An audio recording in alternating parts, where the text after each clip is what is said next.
Hey everyone, are we live?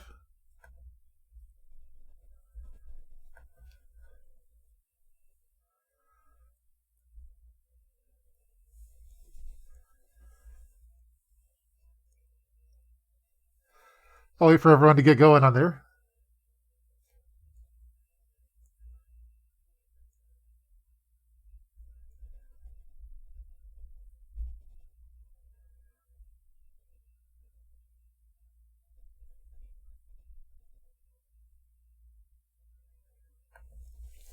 All right, guys, let's take a few minutes to get things started for this live stream during this COVID-19 shelter in place. As you can see, I have the proper gear on, at least partly. Just going to wait for a few people to join in the chat room.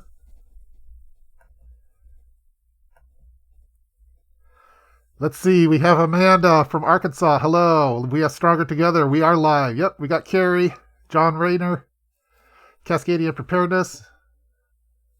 Rogue Preparedness is in the chat room. Hello, Rogue. Hey, brother, love the channel. You give excellent info. Thank you, Nightmare. See, we have Carrie from Canada. Dutch Bike Blogger. Your package is in the mail, Dutch Bike Blogger. Greetings from Germany. Hello, Thomas. Mike Haggerty. Hello, good morning. Looks like I'm watching Mortal Kombat, yeah. See, we have Eric Double from Tacoma, just next door. Awesome. Be kind, Russell, Rocket. All right, we're going to get going in a little bit. Just waiting for everyone to go in. So let's just do some, say hi to everyone in the chat room. Let me switch over to chat view. There we go. Hi, I love your content, New York. Hey, Cliff. We have Robert from San Francisco. We have John joining in. We have Laney Bugger. What kind of mask is that? This is the Respiro Techno mask. I did a review of it a while ago. I guess it's safe to take the mask off now for this live stream. We're all following the 6-foot rule, right? So, all right, there we go. I promised the folks over at Paxter, which is the jacket that I would wear their jacket during the live stream, although it's very hot, so I'm going to take it off eventually, but wanted to start it off with it. Greetings, everyone. This is our live stream for TUP Talks number 4, and we have an awesome show today. So we're going to be talking a little bit about everyone sheltering in place. We'll be doing a lot of stuff from the comment section. We have a lot of people in there saying hi from all around the world, it looks like. So I'm going to be doing some live Q&A. We're going to be talking about some of our shelter-in-place initiatives, the things that we're doing, and then I have a lot of special guests. It's an awesome jam-packed show with special guests. We have, coming up first, we have Living Survival from YouTube, and then we also have Rogue Preparedness. I see Rogue in the chat room already. We also have City Prepping down there in the LA area. We're going to check in with him. We have Roman from Mira Safety. You see the Mira Safety mask in the background. We're going to be talking about a lot about masks and respirators and decontamination and stuff like that. That should be a lot of fun. I'm sure I'll get demonetized right off the bat for that portion of the segment. And I think Bernie's going to be calling in. We're going to be checking on him. And then I have a lot of giveaway contests for this one. So I have a few different giveaway contests. I have one from LED Lenser. They provided a few different flashlights. This is like a $90 1,000 lumen flashlight that's on sale right now. Then also a little lantern. We're going to be giving that away with some TUP trivia questions. I hope you're ready for that. This one will be better suited for the people that have followed my channel for a while. And then I also have another giveaway contest for some surgical masks that were donated by the makers of TAC Bar. I don't know if you guys remember, I did a review of the TAC Bar, which is basically emergency a food ration bar, but it's like a really nice one that actually tastes good and it's doable. And so their parent company, which is called Expedition Research, they're donating 250 surgical masks to this live stream, which is really cool. So we have 5 boxes of 50, and we're just wanting to give them away on behalf of you in the chat room. So we're hoping that you would provide who you'd want this sent to. So it's basically drop shipping. So we're going to have a giveaway contest with trivia again, and then you're going to send it to your local police station or your local hospital or your local assisted living home or someplace that you think that needs surgical masks. We're going to send them, the makers of TAC Bar are going to send them directly to them, and they're going to do on behalf of so-and-so. So on behalf of the Urban Prepper, on behalf of Rogue Preparedness, on behalf of Bionic Madness, something like that, or your real name. So we'll do that. That's going to be real fun, and let's be giving back to people. So let's do some The jacket's not hot. You are. Well, thank you, Canadian Preparedness. I appreciate it. Let's start talking through some of the stuff in the chat room, and we'll just get right going with the guests. So the survival cheat sheets are awesome. Thank you for making them. I've been sending survival cheat sheets so much lately. I wasn't expecting to send that many. If you look over here on the side of my desk, there's a whole bunch of other packages that I need to send out. It's working with the eBay. It's kind of I don't know. There's pros and cons. It's real handy, but also I have to kind of follow by eBay rules. And if I don't ship it off right away, I get people filing complaints with eBay. Hey, I didn't get it right away. So I'm sending them off as fast as I can. I'm going to be sending them off after this live stream. Working outside the t-shirt in Wisconsin. Cool. Lockdown here in Germany. I got a win. Watching your channel for the last few days. Awesome. Rewatching the channel. Great. We've been voluntarily staying at home for 3 weeks. Yeah, we've been really bunkering in place for the most part, really not going out at all. We went on a walk yesterday around the neighborhood, following keeping our distance from everyone. And we'll go to like the pharmacy with our PPE items, so with masks and gloves, and also we'll do some reloads at the grocery store. And I try to go at odd hours where less people are there, and then also wearing the masks and gloves for that too. So trying to stay safe, and I don't want to have to dip into stuff like the Mountain House right away. I want to save this for later. So that's the plan. So as long as the grocery stores are operational, I'm going to leverage them as best I can and as safely as I can. I love the show. Need a mask for my people. All right, Josh, let's see if you could win this one. We have Stacy again, and I'm not a regular, but I've stopped in as often. Well, welcome, Stacy, to the chat. I appreciate you dropping in on this one. We donated 150 N95 and 400 surgical masks to the first responders to Stronger Together. That is awesome. So I'll give it up to Stronger Together for donating all those masks. That's a lot of them. So, yeah, they really need them. So New York needs masks. I know that Rogue Preparedness and Budget Bug Out, they've made some recent videos on how you use the bandana with some hair bands, basically, and you can make your own DIY masks that are really cool. Make sure you check out both Rogue Preparedness and Budget Bug Out, and I'm sure some others do as well, have some really great videos on that. Rogue Preparedness dislikes eBay. Yeah, eBay takes their cut, and then like PayPal takes their cut. Yeah, everyone's they get their beak wet, just like in The Godfather. So let's see. We have David. Lots of food supply companies are wiped out. Yeah, they definitely are. It's hard to get anything. Like the food supply companies, the PPE companies, they're all pretty wiped out right now, trying to catch up. The man, the myth, the legend himself. Hello, Kenneth. My husband has cancer and COPD, and we are pretty much locked in for the house. Okay, well, Stacey, I hope you stay safe. I've talked a little bit on my channel how I had cancer back when I was 20 years old, and so I could definitely relate to that, and I have different health things as well. So I hope you and your husband stay safe, stay locked in, and hopefully you have enough supplies to ride this one out. Let's see. Remember to smash that like button. I don't do that on my normal videos just because it makes me feel icky, but I'll do it in the chat room. So I'm at the hospital right now, and it's awesome to get a bit of a break during a rough day. Wow, well, that's awesome. Yeah, so I mean, the whole point of doing these, I'm going to be doing these weekly live streams. For as long as we're all sheltering in place, I'm going to be doing a weekly live stream because I figure a lot of you guys are getting stir crazy. You're locked in the house. You're getting tired of watching the same things on TV, unless you're watching that Tiger show with what's that guy's name? You know what I'm talking about, the Tiger show, which my wife stays up till like 3 a.m. watching. But hopefully this live stream will help. Talk with some of the people, the faces from YouTube and from the community, with other preppers that are in similar situations. And hopefully it's just a fun time. And we're going to try to make it fairly positive, so it's not a bunch of doom and gloom stuff, although stuff is scary. All right, Smash, we got Stacy. Thank you. You're very welcome, Stacy. We have Mike, Lurk Queen. My local neighborhood has started a sewing group to make masks for people. I'm cutting pieces for them. That's awesome. Yeah. My wife's aunt, we were just having a walk yesterday. She kept her distance, but she's also working on some sewing projects. I know a lot of people have their plans for the masks where you could model. I don't know anything about sewing really, but they have their very schematics, I guess, for the masks that everyone's doing. I think that's really awesome. And with the reusable, I've seen some people where they're hacking up HEPA filters from their home air filters or their vacuum cleaners and using those in the mask too. I think that's pretty sweet. Joe Exotic, that's right, Living Survival. Joe Exotic is he's like the savior, not the one that we deserve, but the one that we really needed right now. He's Joe Exotic has really got people's mind off of COVID-19 just momentarily and just focused on him. He's pretty entertaining, that dude. Hello, fellow preppers. Hello, introverts. Yeah. Oh, from India. Wow. Ashu, welcome from India. Hope that you're doing okay. I hear a lot of stuff in the news there. With this being really close to SHT, what have you learned from it or experienced from it? Well, right now what I've learned is that I think we were right for the most part on a lot of the stuff that we've been preparing for. We focused on food and water right now. Not as much on the water side, but the food is very important for everyone if you're wanting to bunker in place. I think that in my colors of prepping, I've always had hygiene, like hygiene sanitation as one of the primary items. I gave it its own category.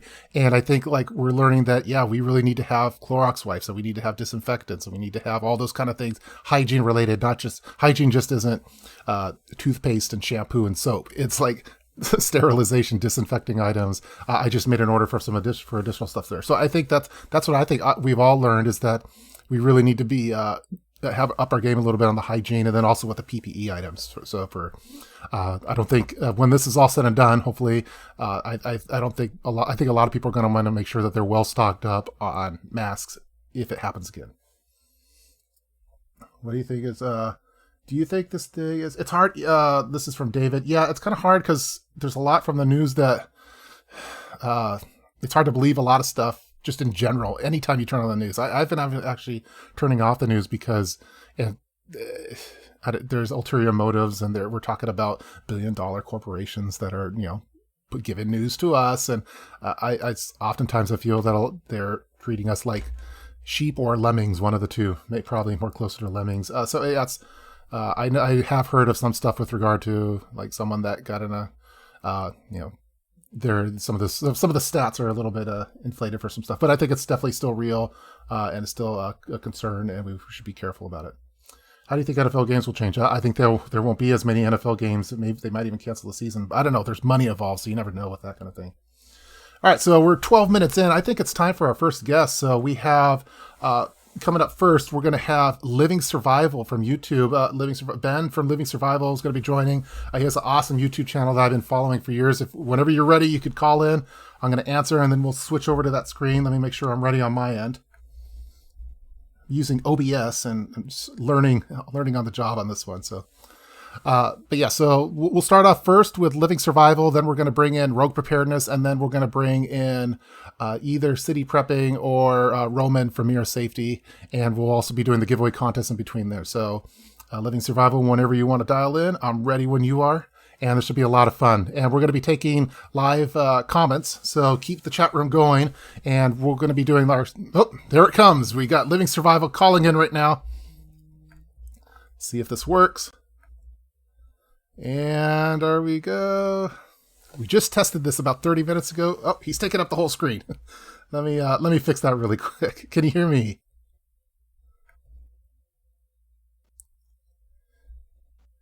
Hey, Living Survival, are you there? Can you read me? I don't think he hears me yet.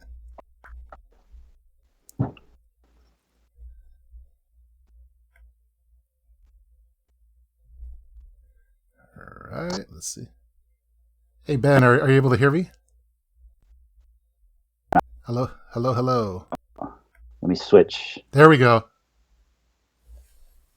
Now I've got you. Just fix the screen really quick.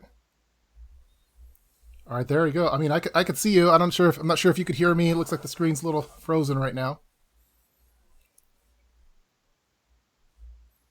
Let me look at the chat room really quick to see what's going on over there. Welcome, Living Survival. We could hear you. Hey, Ben. Ben is in the house. Okay, he's calling back. All right. Hey, do we got you now? Okay, cool. Yeah, it's all these technical difficulties with doing the stream. Let me see if I can get you properly formatted on the screen. Oh. Let's see. Looks like are we on a different, same system it looks like. Let me just fix this really quick.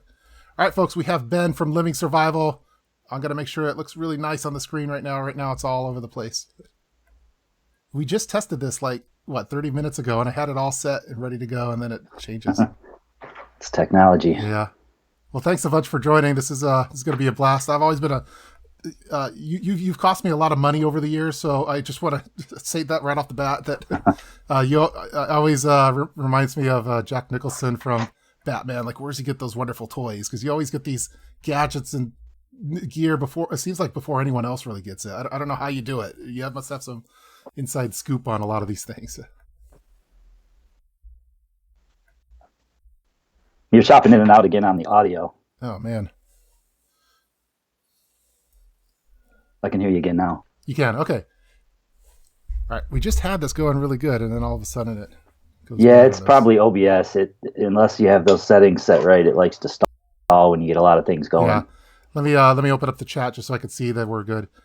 There he is. Perfect. Do you have an emergency alcohol? He's live again for live from overseas. Okay, it looks like we're going okay. So yeah, thanks again, Ben, for joining.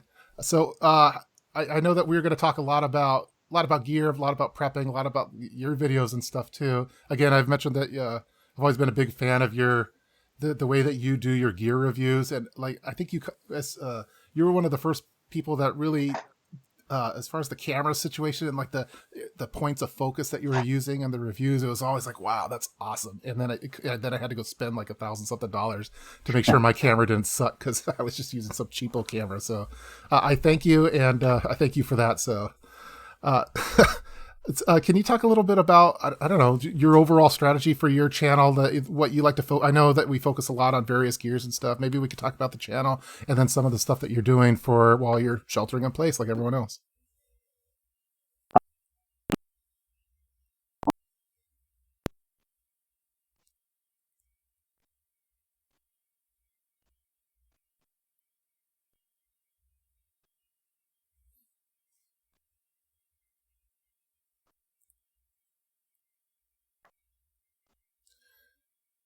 Okay, we have Living Survival says he lost me on the audio again. Oh, man.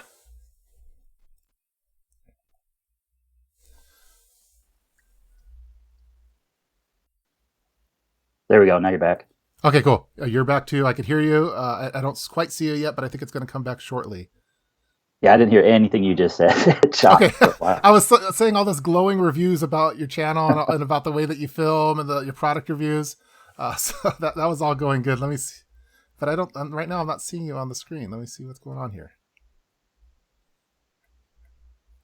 I remember when I used to live stream for gaming, I had to until I got the things right, it just would always lag and chop. But then once you get them right, it's like golden. Yeah, it's super frustrating because we just did this like 30 minutes ago, and then we had it all set. It looked perfect, and then when it's because it's uploading it to YouTube. It's trying to stream it, and if you're not streaming, then OBS is perfectly fine. But once you start streaming, that's what does it. Yeah, let's see if we can get it going. Again, I want to make sure I get those deer in the background there.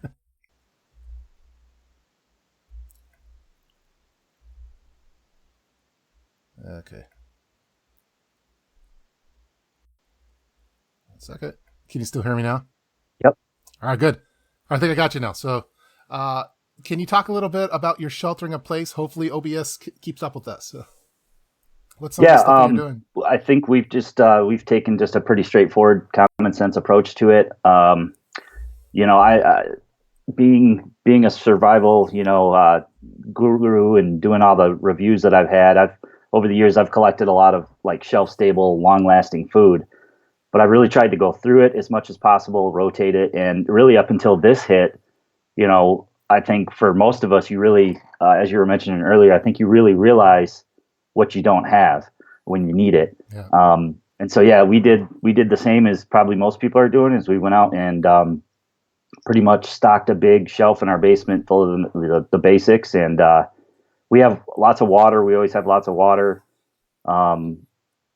As far as food goes, I got shelf stable food, canned food, things that we eat anyway, which I think is probably better when it comes to your money. Buying the stuff that you already eat, but just buying maybe more of it, so that you can rotate through it. And honestly, I really don't have any real long-term food. I think it really comes down to your location too. In the crisis that you could have in your area.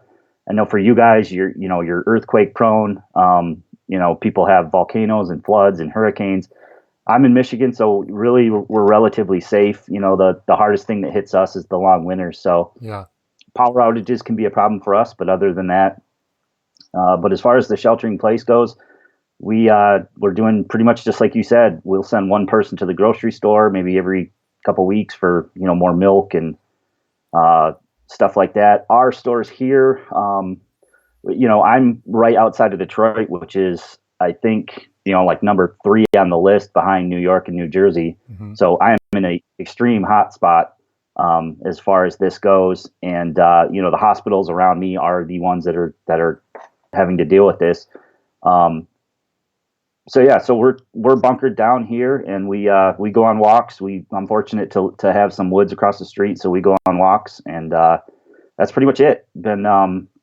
I'm fortunate enough to be able to still work. I can still do the YouTube stuff. My girlfriend's fortunate enough to be able to work from home, so I think we're doing pretty good, and it's going all right so far, other than just getting a little stir crazy. Not being able to go where you want to. Yeah, what's some of the stuff that you do to help with stir crazy? Because that's definitely, well, for me, I also could work from home, and so it's not as much as a deal for me. But for my kids, they're definitely getting stir crazy. They miss their friends. They miss being able to go and do different certain activities. My son's in Cub Scouts, for example, and he does other little things. What are some of the things that you've been doing to help avoid becoming too stir crazy? One of the downsides of it is that I have 2 2-year-old twins that I live with, and then I have an 8-year-old that I don't live with. And the hardest part of this is that her mom and I sort of decided that I wasn't going to get her. I get her every other weekend, and then when she's not in school, which they're not in school now, yeah. I would get her every week throughout the week for a few days. And so I think that's been really hard, is not being able to see her. But of course, nowadays with technology, I can, we FaceTime a lot. So that's probably the worst part about it. As far as, I'm really looking forward to getting her and spending some time with her. And then I have 2-year-old twins, so it's not, they have a ton of toys to play with. We've been going outside a lot, doing yard work and stuff like that, and they can hang out and play outside. Of course, I think we've watched every Disney movie in the catalog. So they're fine. As far as, me, again, I live on a dead end road, quiet street with woods all around it. So, I have a fire pit in the backyard. And so I'm able to, we've had a few fires, and I've been doing a lot of cooking lately, a lot more cooking than I normally would, because we're not doing any takeout or anything like that. So that's been fun. I smoked pork butt the other day, and just games and stuff like that. Again, my kids are young enough to where I don't have to entertain them as much as you would maybe your kids. Yeah. Being a little bit older and wanting to do a little bit more. So that's good. But just for me, it's actually been a good time to get some of the spring cleaning done, and did the gutters yesterday. I'm probably going to do the garage today or tomorrow, and so. Nice. It's nice having that extra time to be able to do that. Yeah, my wife has been having me do some various things outside too. Where we've been setting up some garden areas, and I've been moving compost and stuff like that. Oh yeah. I did start my plants, so that's another thing that's going to be going outside here in a few weeks. Yeah, we're setting up a little vegetable garden and vegetable fruit garden as well. So I've been finding that if we could talk about silver linings on all of the shelter in place, I think for us family people, I think we're able to spend a lot more family time with each other. Like I'm actually able to be home at a normal time for dinner, and we're having a family dinner where we're all sitting down. It's not sometimes when I'm working at the office, I get home extremely late, and then we get some kind of takeout, and it wasn't as much of a family dinner. I think during this whole situation, every night we have a family dinner. Every night we're involved with our kids' schooling and just other general the breaks, the walk, going on walks and stuff like that, or spending time playing games with them. That's been pretty nice, I think. And I think after this is all said and done, I'd like to be able to try to keep this up, because I think it's family is the most important thing. So, for sure, one of the things that we do a lot here in Michigan is fish, and I got into the fishing kayak scene last year, and so we're fortunate that even though the parks are closed for the most part, the park services like the bathrooms and the vendings and all that is closed, but for the most part, our parks are open. So as long as we're staying, within your household and apart from other people, they're encouraging people to hike and walk, and they're actually encouraging people to fish. So they did cancel the charters and the guide services, but I have a bunch of friends that have been out on the water on their kayaks, and the DNR that has actually told them that it's nice to see them out there. So, yeah. What is some of the stuff that you're doing for your channel? Like, I imagine you're able to get a lot of testing in because we're all at home. But do you have any things that's going on upcoming, that sneak peek stuff that we could talk to the people in the chat room on? Or just I've really kind of scaled back my gear reviews to stuff that I I've always been about the gear that I use myself, and that I do a lot of research on, rather than just taking in everything that every Amazon vendor wants to send you. There's plenty of other channels that'll show that stuff. So I try to show unique stuff. So I have some more really unique stuff coming up, stuff I'm excited about. But as far as testing goes, I'm always testing. Yeah.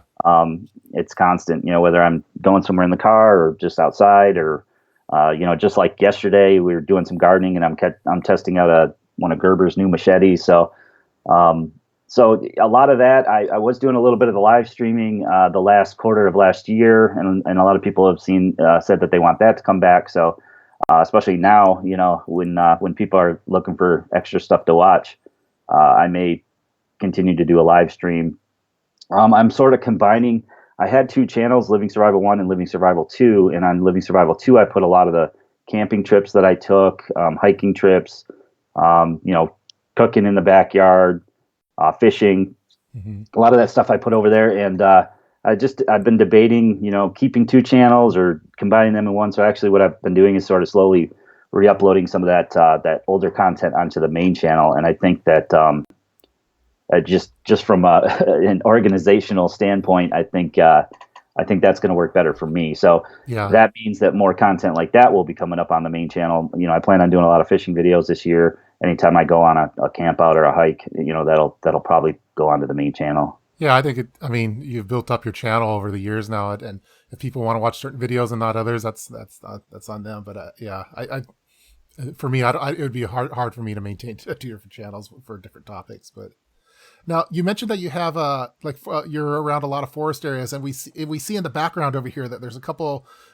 deer that they've lost their lives, and they are now looking at us on the live stream. Were those in the backyard at some point, or are these from a different trip?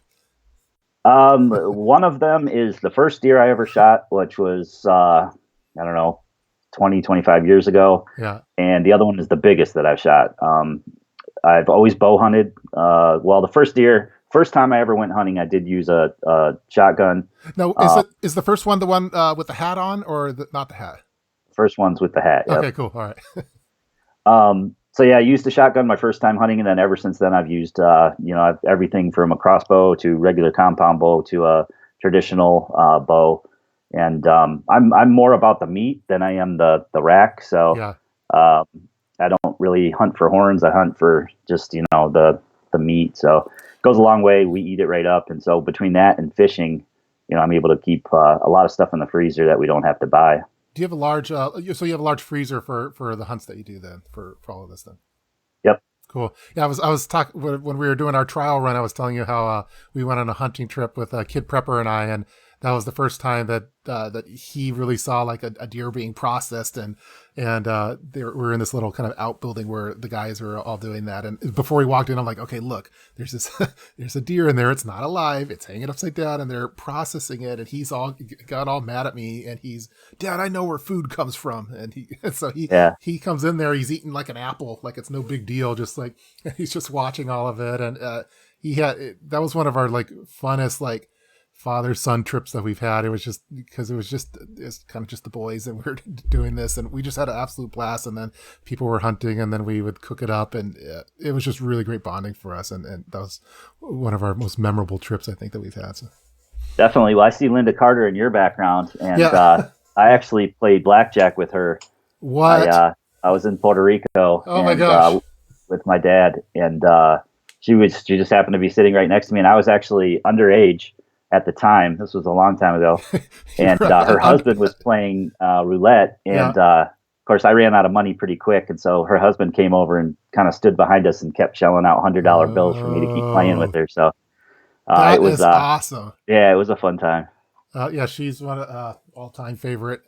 So I'm sure for us growing up, like her on a lot of people think that I'm a Wonder Woman fan. It's not, I'm not as much of a Wonder Woman fan as I am a Linda Carter fan, and Right. I think she's she could be in any show, and I think she's awesome. So let's see, maybe we can start going through some of the stuff in the chat room. I see a lot of stuff going right now. I got it on chat view right now. I don't know if you can see it. I can see it. Yep. Let's see any specific stuff recommends. Yeah, man, this chat room's really going with all sorts of stuff. Let's see. I saw them talking about something about one fishing thing with you, but not sure if I would eat fish out of the rivers here. Okay, that's.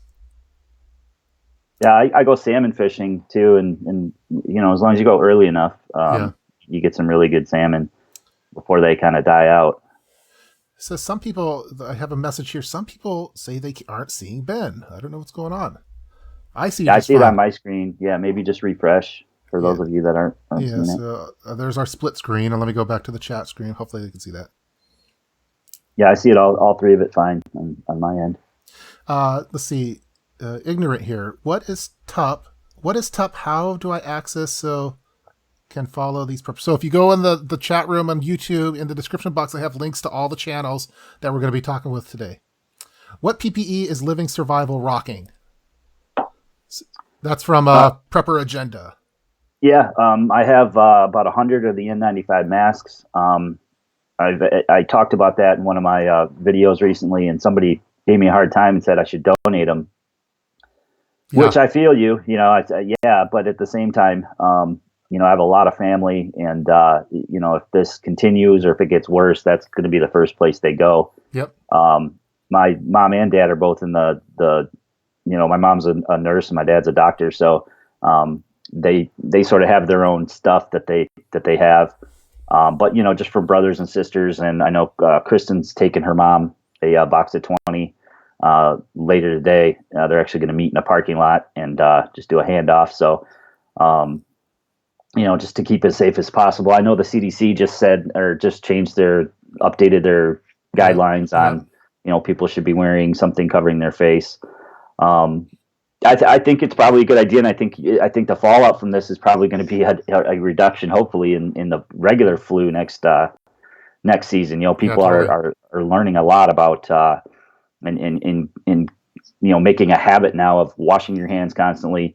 Having the hand sanitizer in the places where you need it, and just being generally cautious about the people around you. I know that for me as a prepper, I guess, or just a survival type person, I've always, I have my concealed weapon permit, and I've taken the classes, and, so you learn to sort of just, know your surroundings and know who's around you. So although I've always sort of just stayed a few steps back from people, I think this is really going to change going forward. You mentioned like the NFL. I think this is really going to change going forward for those massive gatherings. Where people are pretty much forced to be, shoulder to shoulder. Yeah, I mean, in Asia, it's culturally acceptable. Like they've been wearing masks a lot. Whenever I traveled to like Hong Kong or Taiwan or something, it was pretty common for people to wear masks in large settings. But over here, no one was really doing it. But now after this, I think there's going to be like a before COVID and after COVID. And I think after COVID, it's going to be more culturally accepted here, where we'll probably see that going into NFL games and things like that. With regard to the masks, I've been getting a lot of pressure I think all of us were preparing for our families, and we're trying to provide enough supplies and stuff for our families. And a lot of people are giving pressure to us to give it away, and like we're hoarding stuff. And I don't understand that. It's like someone that's putting a lot of money into their savings account. You don't call them a money hoarder or anything. They're not hoarding the money from other people. They're like saving for what their needs are. So it's like, just give all that away. So I don't know. It's kind of hard, but you want to be charitable too. So when you look at it, if I had 1,000 masks, it'd be one thing. Yeah. I would certainly, donate most, if not, most of them. But I think 100 masks, is more of a safety precaution for, like you said, my personal family. And, hospitals don't need 100 masks. They need millions of masks. So, yeah.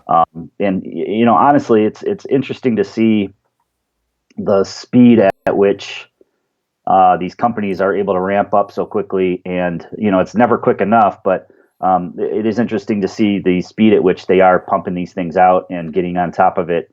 as soon as possible. At the end of the day, it's a cloth mask with 2 elastic bands on it. How hard can it be? Yeah. Um, Once you got the system going. So I really think as far as masks are concerned and just general medical equipment, gowns and face shields, we're going to be on top of that pretty soon. We're not too far into this.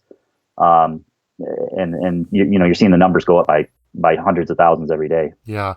I'd like to see a lot more of it. I saw like the My Pillow guy had switching over a lot of the stuff to crank out some masks. I think it'd be cool down the road to see a Maxpedition or a VanQuest mask with where you mentioned Expedition Research. I know that they donated I think hundreds of thousands of masks they were shipping out. Yeah, and I'm going to be doing a giveaway contest. They might have contacted you too. I guess they donated 10,000 surgical masks to the United Way for frontline workers. They're going to be donating another 20,000.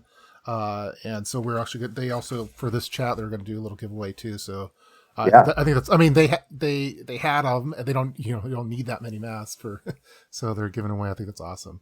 I don't want to I know that you have some family stuff going on. Maybe, I'll get one more question here in the comment section and I'll let you get to the more important things. Let's see, security cameras and recipe.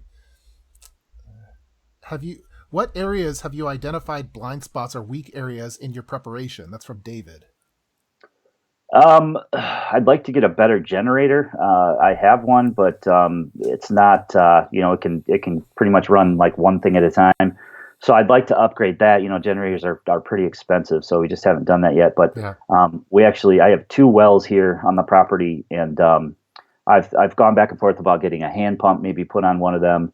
Just so, again, I mentioned earlier in Michigan, our main thing that happens to us is the power goes out. So we can be a week, we can be 2 weeks without power. Not so much anymore, but, growing up as a kid, the power would go out. And, the most recently, I think it was probably about 5-ish years ago, maybe, where we had like a 2-week power outage. And so, with a well, if your well pump isn't powered, then you're not getting water. So I'd like to be able to get a bigger generator so I can power the refrigerator, maybe even power the heat. Yeah. Mainly, like I said, I'm more common sense approach about it than panic about it. I do have some 5-gallon containers of gasoline. I think I have like 20 gallons or something like that, something we could top up the cars with if we needed to. I have a lot of water storage. I do have a lot of food storage. I hunt, I fish. So, I can, if push came to shove, I'd have no problem knocking one of those deer out of my backyard. Yeah. They'll go on the wall for the next live stream though. Right. The out of season deer. I have firearms. Someone mentioned security cameras. I have a Lorex system on my house. So, I have cameras at all 4 corners. I have cameras at every entryway, which is great. I can, you can pull it up right away. And that stuff is getting less and less expensive. The Ring doorbells and stuff. Those are great to have. And it's funny to sort of just sit back and watch that and just see what goes on around your property. That you never knew, went on around your property. As far as other, blind spots go, I don't know. Really the only thing that this has taught me is maybe, keep more food on hand, more shelf stable type food. Yeah.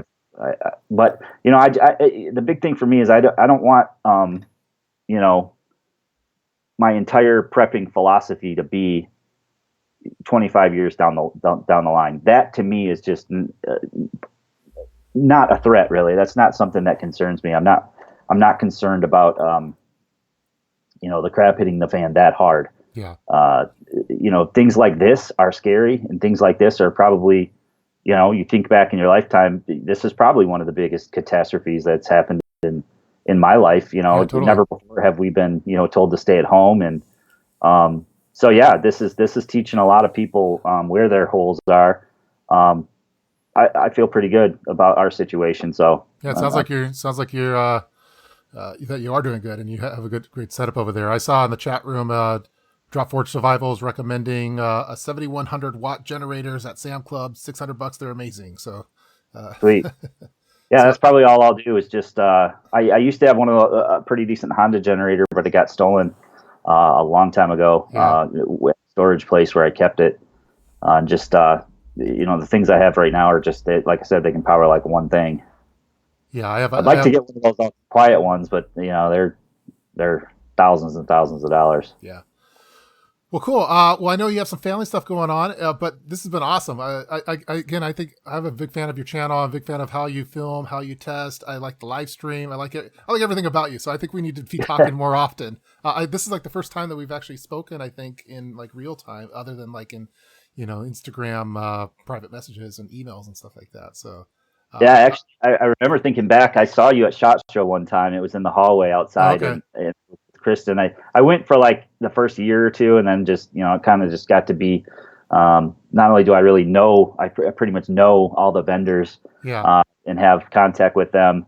A lot of my product comes either directly from the manufacturer or their PR firm. So, it wasn't a need to go every year. But I remember, you're so tall, and I saw you walking through with the hat on, and I remember bumping Chris, and I said, "That's the Urban Prepper. That's the Urban Prepper." And that was like, one of my first years I think it was the first year I went to SHOT Show, so I wasn't, people like you and your channel were sort of the people that I got started doing this watching, you and Sensible Prepper, and so it's funny now that you're such a familiar face to me. Which I would have never thought would be the case back when I was like, oh man, that's Urban Prepper, that's cool. That's funny. Yeah, I mean, I think we're all like colleagues. We're all.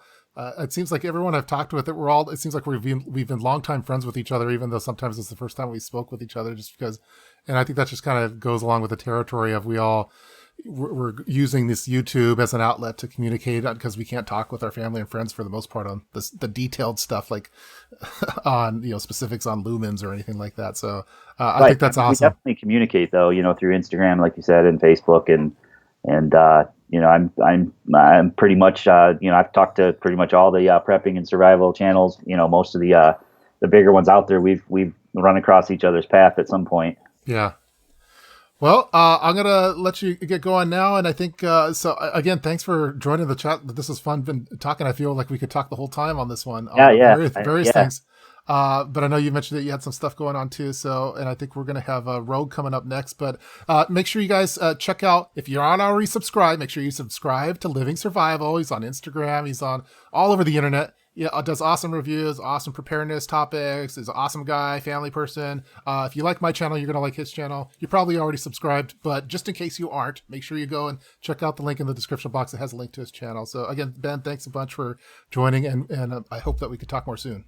Yeah, definitely. Thanks for having me, and I'll stick around in the chat a little bit. If anybody has like a specific question, sweet, for me, I'd be happy to answer it. I know there was a lot of questions flying up there, so if you got a question, just mention me in the chat, and I'd be glad to stick around for a little while, and because I'm gonna watch the rest of the show here. So awesome, yeah. Well, thanks a bunch, man, and it's fun talking. Let's make a habit of doing this more often. So definitely. Well, stay safe, Cliff. Thanks for having me on. All right, thanks, man.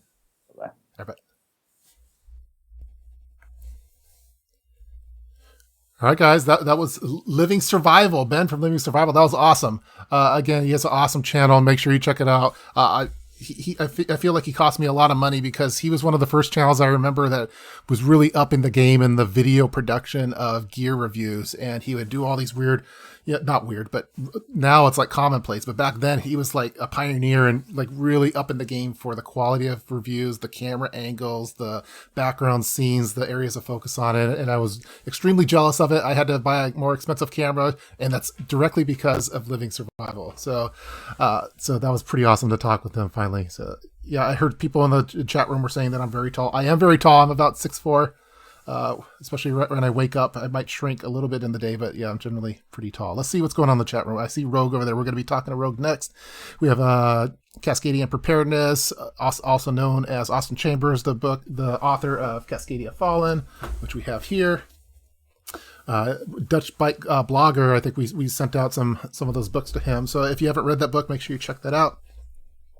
Let's see. How about we do a little giveaway contest on the live stream? So I was talking with LED Lenser for this. They provided a few different things, gear items that we could give away for the live stream. This is the ML4 compact lantern from LED Lenser. I have a few of their flashlights, and they're really rock solid, the flashlights. I don't know as much on the lanterns, but if it's anything like the flashlights, I imagine it's going to be good. This was kind of like a subsidiary company to Leatherman. So every time I go to SHOT Show and visit the Leatherman booth, I'd always also check the LED Lenser. And I think I did a review of the larger version of this one. So let's see. When I click the link on, I'm directed to City Prepping. Oh, looks like I have the wrong. I have to fix that link for Rogue Preparedness. Let me. Let's see. Could I fix that really quick? Yeah, I'm gonna try to fix it really quick. So we're gonna do a quick little giveaway contest momentarily. It looks like I need to fix something behind the scenes. Blah blah blah. Keep chatting away. I'll catch up with you.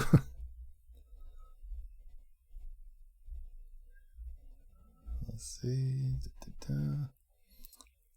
I'm updating the link in the description box for Rogue Preparedness because we're sending them over to City Prepping, and that's false advertising, right? Rogue Preparedness is nothing like City Prepping.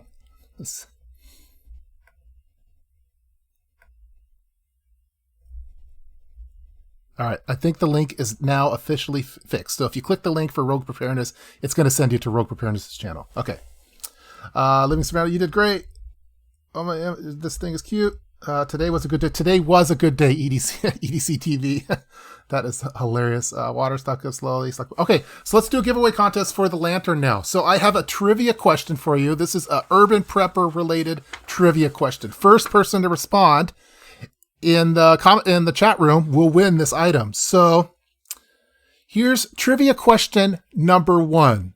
Okay, now fill in the blank of this quote. The dreaded prepper blank. First person to answer that will win the LED Lenser compact lantern. Again, the trivia question is, I've mentioned it before, as far as EDC related stuff, I call it the dreaded prepper blank. What's the answer to that? You will win an LED Lenser compact lantern. There's one. Let's see, we have some people talking. Does anyone know what I'm talking about? Who's down with OCD? Yes, they're down with it. Water's heavy metal. Got 2 Soya water filters. Yeah, I have a few. Because just did panics. Forgets. Oh, I wonder if I've stumped people. Bulge. That is correct. Philip Z. Oh, I think Philip Z got it. So Philip, congratulations. You win the LED Lenser for answering the question correctly. The dreaded prepper bulge. That's when you have so much stuff in your pocket that it makes your pockets bulge out. And it kind of has a misleading look to it. So if you could hit me a line up on private message, and I'll send this out to you in the mail probably later today. So Philip, congratulations. You win the Dreaded Prepper Bulge, and I'll put it out in the mail as soon as you provide me with your mailing address. So send me a Facebook or a YouTube. You can go to my YouTube About and send it directly there, or Twitter or Instagram, or you name it. Just let me know, hey, this is Philip, and I won the LED Lenser for the Dreaded Prepper Bulge. All right, cool. Let's move on. So I think it's time. Rogue Preparedness has been in the chat room here chatting away with everyone. I think we should get on the phone and talk pretty soon. So Rogue, whenever you're ready, feel free to call. See, I see Fanny Pack will resolve the Dreaded Prepper Bulge. That is true. So Rogue, ready when you are, whenever we want to dial, and I'll make sure I got everything going. So.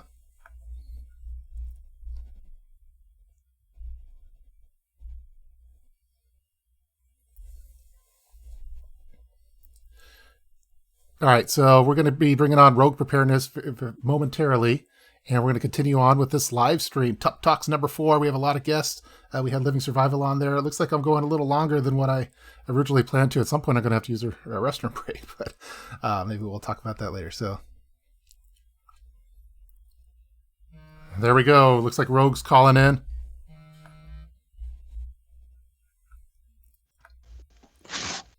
Let's see. And we are up live with Rogue Preparedness. It looks like it's working too. How's it going? I'm trying to open my window. Hold on. There we go. Okay. Oh, better. Okay. There we go. Well, thank you, Rogue, for joining the live stream. We talked earlier today, and we were starting to talk, and then I'm like, oh, hold on, let's wait for the live stream because we have so much things to talk about. We can get on a tangent, that's for sure. Yeah, I saw that you mentioned that I'm very tall in the chat room, so. Well, I'm only like 5'3", but still, you're very tall. Yeah. Yeah, when we got together that one time, it was like Princess Leia and Chewbacca. So Yeah, we were like, even sitting down, we were like, okay, we got to position the camera. Can you just scooch down a little bit, okay? Yeah, that's funny. Let's see what's going in the chat room over here. Some stuff. Why do you not accept super chat payments? I feel like the super chats lately, like YouTube takes a huge cut out of it. It's like 50%. I feel bad about that. But yeah. No, this is a free live stream, so for everyone. So, and we have giveaway contests too. Well, cool. Well, thanks for calling in. I'm glad everything's working good. It looks like we have a few different topics we're going to talk about. We're going to talk about sheltering in place, some of the pros and cons. We're going to talk about some food related stuff. I hear like birds chirping in the background. It must be in a. Oh my gosh, you can hear that? Yes. I don't know if you can hear it on. Yeah, it sounds very peaceful. It sounds like Bambi or Snow White scene or something like that. Yeah, I'm in the Southwest desert, and this is what I hear every single day. We're just like out kind of in the middle of nowhere right now. All that's open is a national forest, and we just got this stay-at-home order here where I am, like this past week. For the next 30 days, we have the shelter in place. So we just got that order here. We had our first case here just like a couple weeks ago. So yeah, it's hitting everywhere. How have things changed for you with because I know that you're one of our preppers that's always in undisclosed locations. I see that mentioned in the chat room too. Yeah, it seems like you guys are all over the place. What's been the most impact change for you with what's going on? Well, because we're in an RV, it's really tough to kind of be like I don't know how to put this, but I used to be kind of like an over prepper, just like a normal prepper. I got a bunch of food. I had a bunch of water. I had like a bunch of preps. We were really set. And then when we decided to move from the house to the RV, I had to either like a lot of the freeze-dried stuff to get rid of that. Mm-hmm. My MREs, long-term food, never ever going to get rid of that. But so that's in storage and whatever. But then, we can only store so much. But when all this happened, we were hunkered down and we were like, you know what? Long before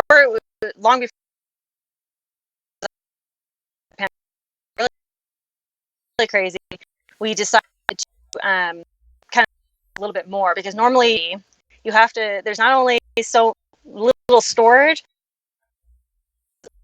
weight considerations, especially be loaded down, have a weight.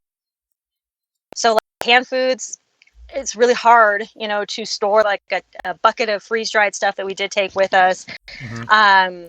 And so other than that, so right before it became a pandemic, official pandemic, we went out and kind of bought a little bit extra. And so we're storing it in a couple other places.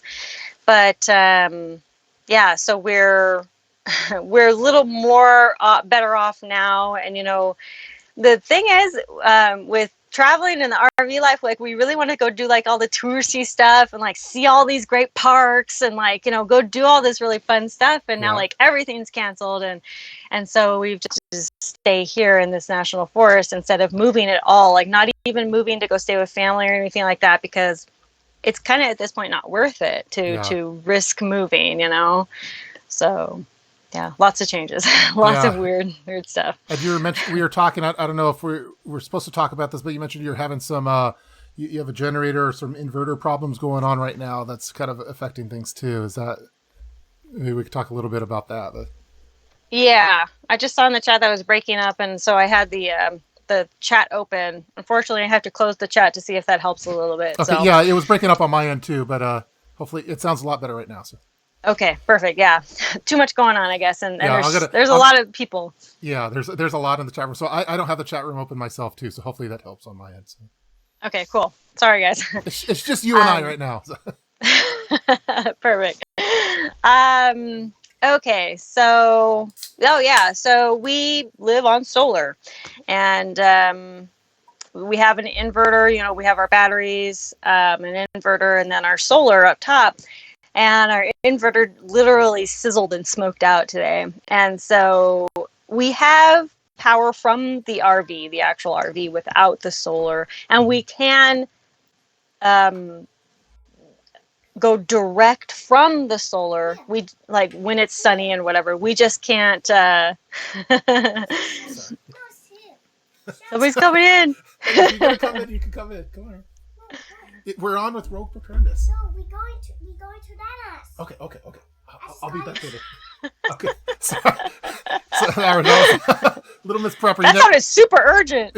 She said, "I have a sandwich for you." Oh. Little Miss Prepper brought me a sandwich and something, a coffee or something. So nice. Okay, sorry for the interruption. That was you never know what's going to happen over here. So okay, we're talking inverter, we're talking solar.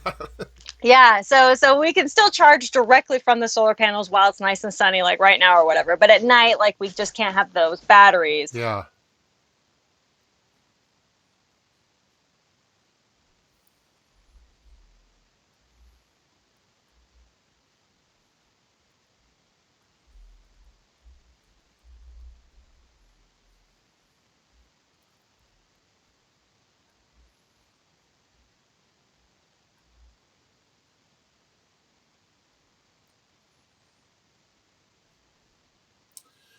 All right, folks, I don't know if you could hear. We're having some technical difficulties right now. We're going to see if Skype is able to reconnect with Rogue. I see on my Skype window that it says, reconnecting, there is a poor network connection. So let's see. I imagine in the chat room people are saying, I can't hear Rogue anymore. Let me see really quick. Families for the win. I have a sandwich for you. Funny. Good for technical difficulties. She's not moving for a long time now. My husband and son are out training. Yeah, I'm not sure where Rogue is right now. It looks like we just got disconnected officially from Skype. Okay, so we've lost the feed from Rogue. We're going to try to get her back on. It looked like there was some network difficulties going on there. They said she froze. Yeah, the YouTube bots got us. They finally got us. So they're shutting us down. Just kidding, YouTube bots. This is just a joke. Hopefully, Rogue, if you could hear me, feel free to call back. And we'll get talking more. I'm going to try to stall in the meantime. So let's see. I am happy to hear Little Miss Prepper's voice. We should ask Elon Musk to provide. Yeah, Elon Musk, please provide Rogue Preparedness with some extra batteries and stuff for a satellite internet. Let's see. Greetings from Oregon. Hello, Groovy Cash and Dude from Oregon. Welcome. Reliable solar companies y'all recommend. I was going to be working on a video for a Tesla wall. I have a friend that's up in Seattle that has a nice setup over there. At some point, I'd like to do that video on there. But right now, we're all sheltering in place. I can't see him right now. So tough getting a decent signal in the desert. That's true. That might be what's going on this one. Again, Rogue, if you could hear us, we're gonna wait and we'll see if we could get you back on. I know that there's some technical difficulties because I think you're out in the desert somewhere. So. I have someone that says, solar panels are dumb. That's funny. Okay. My husband and son are out changing down the propane tank. They will do it. Up good. Our gas company. Yeah. That's Stacy. Yeah. So we're big into our propane tanks as well. It looks like Morgan, I don't even see her in the chat room. I think we just totally lost internet. Let's stall a little bit more. Okay, we have James. To be honest, May, given that we're living danger in a major world event and global internet traffic is up by significant amounts across the world, I thought it was very impressive. Yeah, that's true. A lot more bandwidth being used right nowadays. Let's see, we have Carrie on there. Stephen, greetings from Scotland. Wow, we have someone from Scotland. Welcome. How about while we're waiting, well, let's see if Rogue is able to reconnect. Again, she's in the desert somewhere, and she's having power problems as is already, so I think there's probably some internet stuff going on. I'm going to send her a quick little message. Hey, looks like you may be having internet difficulties. I'm going to stall to see if we're able to get you back on. Okay, I just sent her a message, so we'll see if we're able to respond. How about we do another giveaway contest. I should have some kind of theme or some kind of song or something that plays on there. So, okay, here's a cool one. So this is from LED Lenser. This is the LED Lenser F1R flashlight. So the 1,000 lumen flashlight. You normally cost around $90. They were having a sale the other day. It looks like okay, they're having a sale the other day, and I was able to get some for $20, which is awesome. And they actually sent an additional one. So let's see. So what we're going to do is do a giveaway contest for this. Special thanks to LED Lenser for sending this over. We're going to give it away to someone live in this chat room. So let's see. I have another trivia question for you. Okay, here's a YouTube preparedness trivia question. I'm going to be taking a look at the chat room. First person to answer it in the chat room will win the LED Lenser flashlight, 1,000 lumen flashlight, $90 retail value. Okay, here we go. What prepper starts out each of their videos with the line, "Hey everybody, this is blank"? Okay, I'll do it one more time.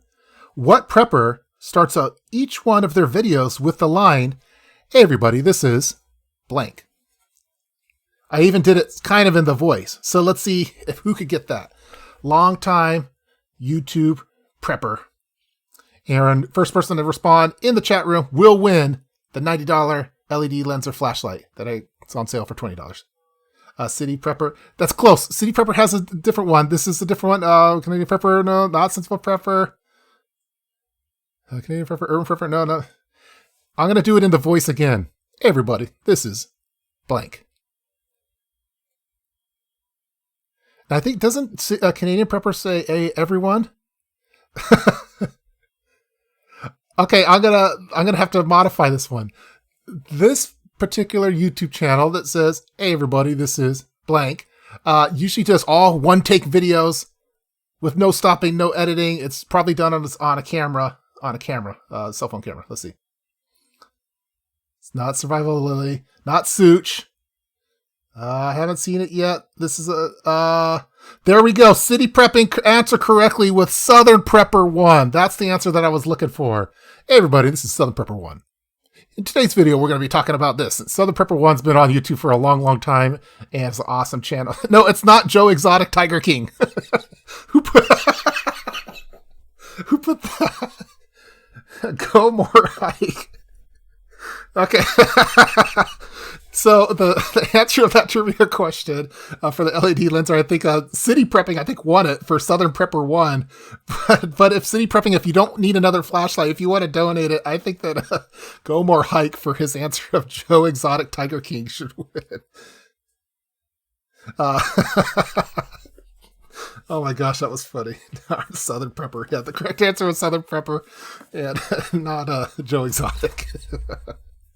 Sorry, that's funny. Congratulations, City Prepping, for winning that. So feel free.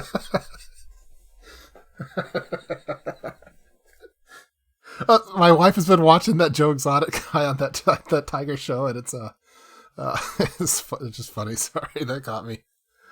You broke me. Whoever said that, go more hike. You broke the Urban Prepper. Okay, so congratulations. Well, City Prepping. We'll talk more. Give it to him. That was a better answer. Okay. Okay, City Prepping has gladly volunteered to go more hike for not answering the question correctly, for totally making me break down because of his guess of Joe Exotic Tiger King, which is the wrong answer. The correct answer was Southern Prepper 1, but I think we're going to give it to him anyway. So let's see.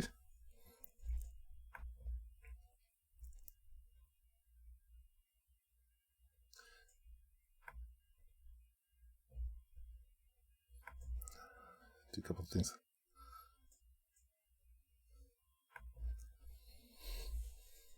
All right. So I started watching that show. It's difficult to watch. Okay, so we have both Roman and we have City Prepping here. City Prepping, do you want to have Roman go first, or do you want to go first? Let's see. Looks like Morgan says the internet's real up and down right now. So we had Rogue Preparedness on briefly, but we were having some internet problems. She's always out. They like are doing RV prepping, and so they're traveling all across the country all the time. Oftentimes with this really awesome scenery and deserts and stuff. So she's in the desert somewhere at an undisclosed location, and we lost internet connection with her. So out of city prepping, if you don't mind, how about we'll get Roman on really quick, and then we'll close out the show with city prepping. So I see Roman's over here right now. I'm going to say ready when you are.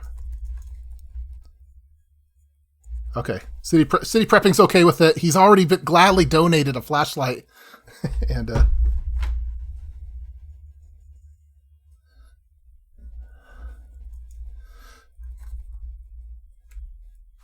getting a lot of chat rooms.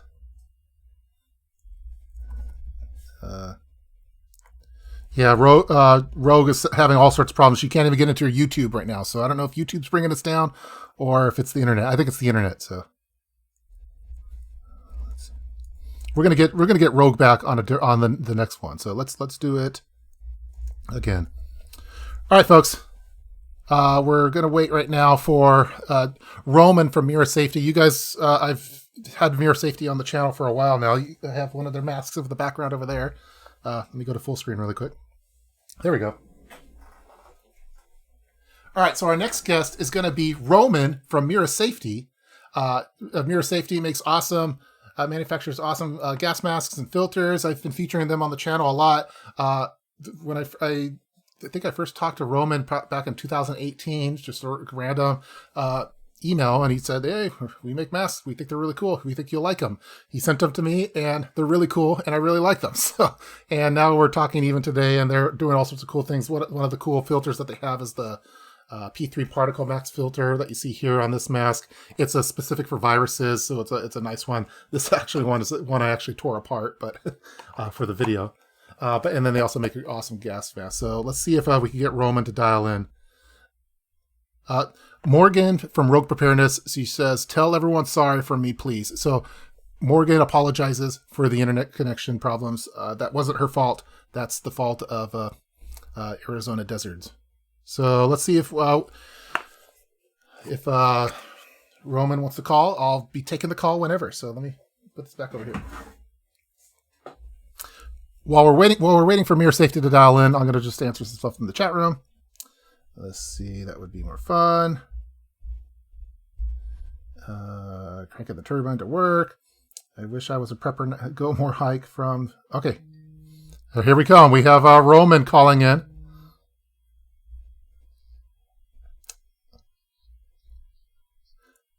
So Roman, I hear myself talking.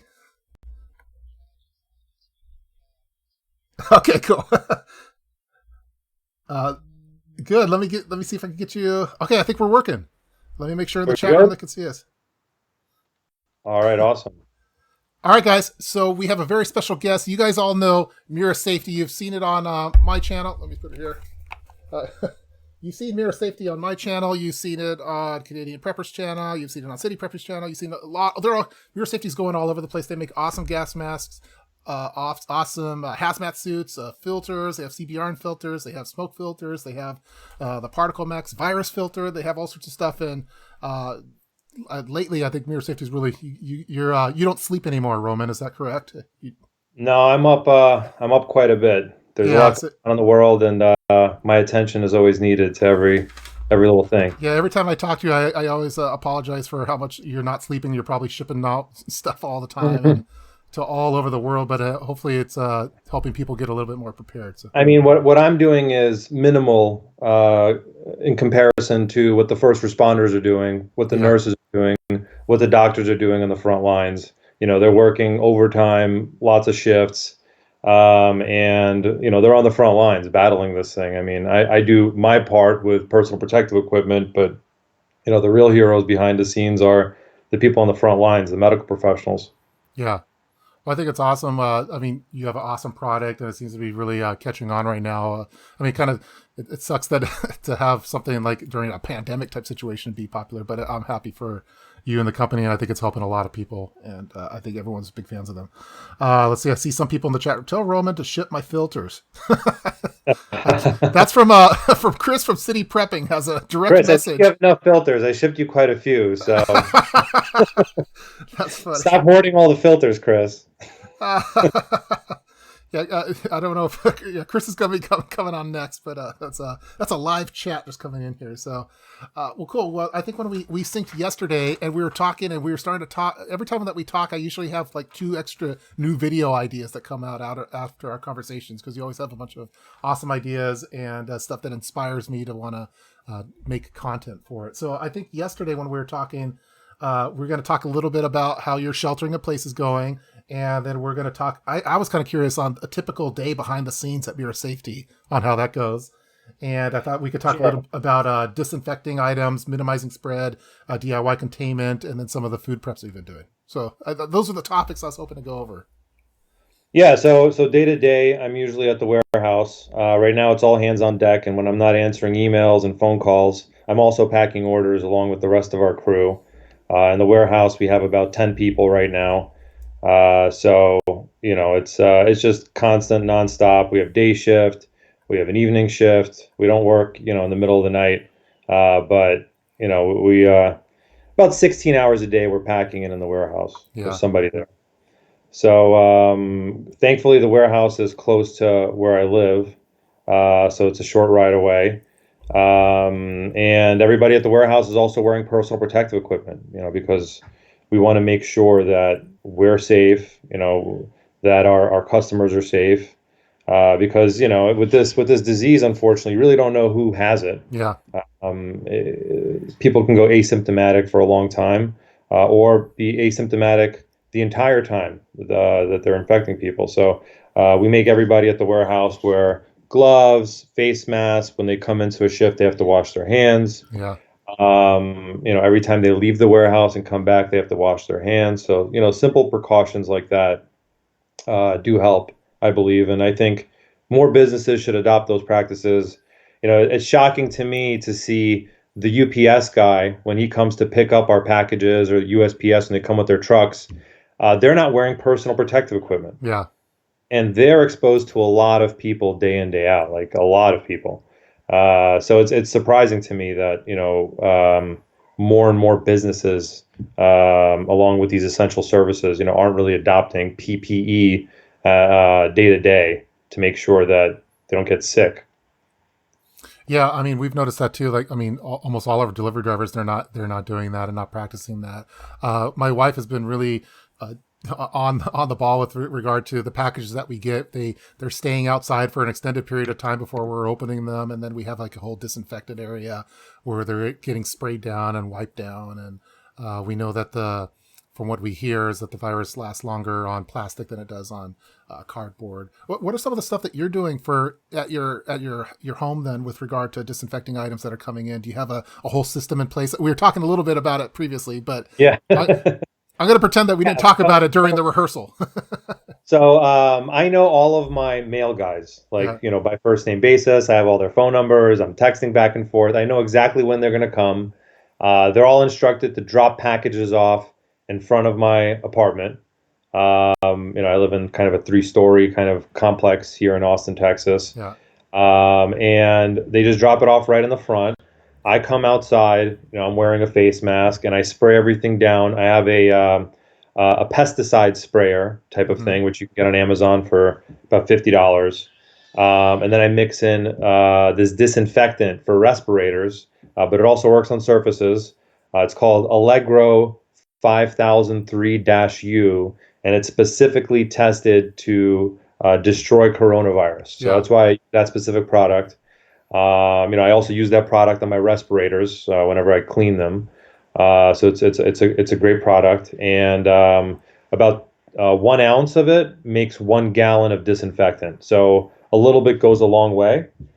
And I just spray everything down and just let it sit there for about 10 minutes. And then when I open the box, I also spray down the boxes as well, and I just let them sit there. Yeah.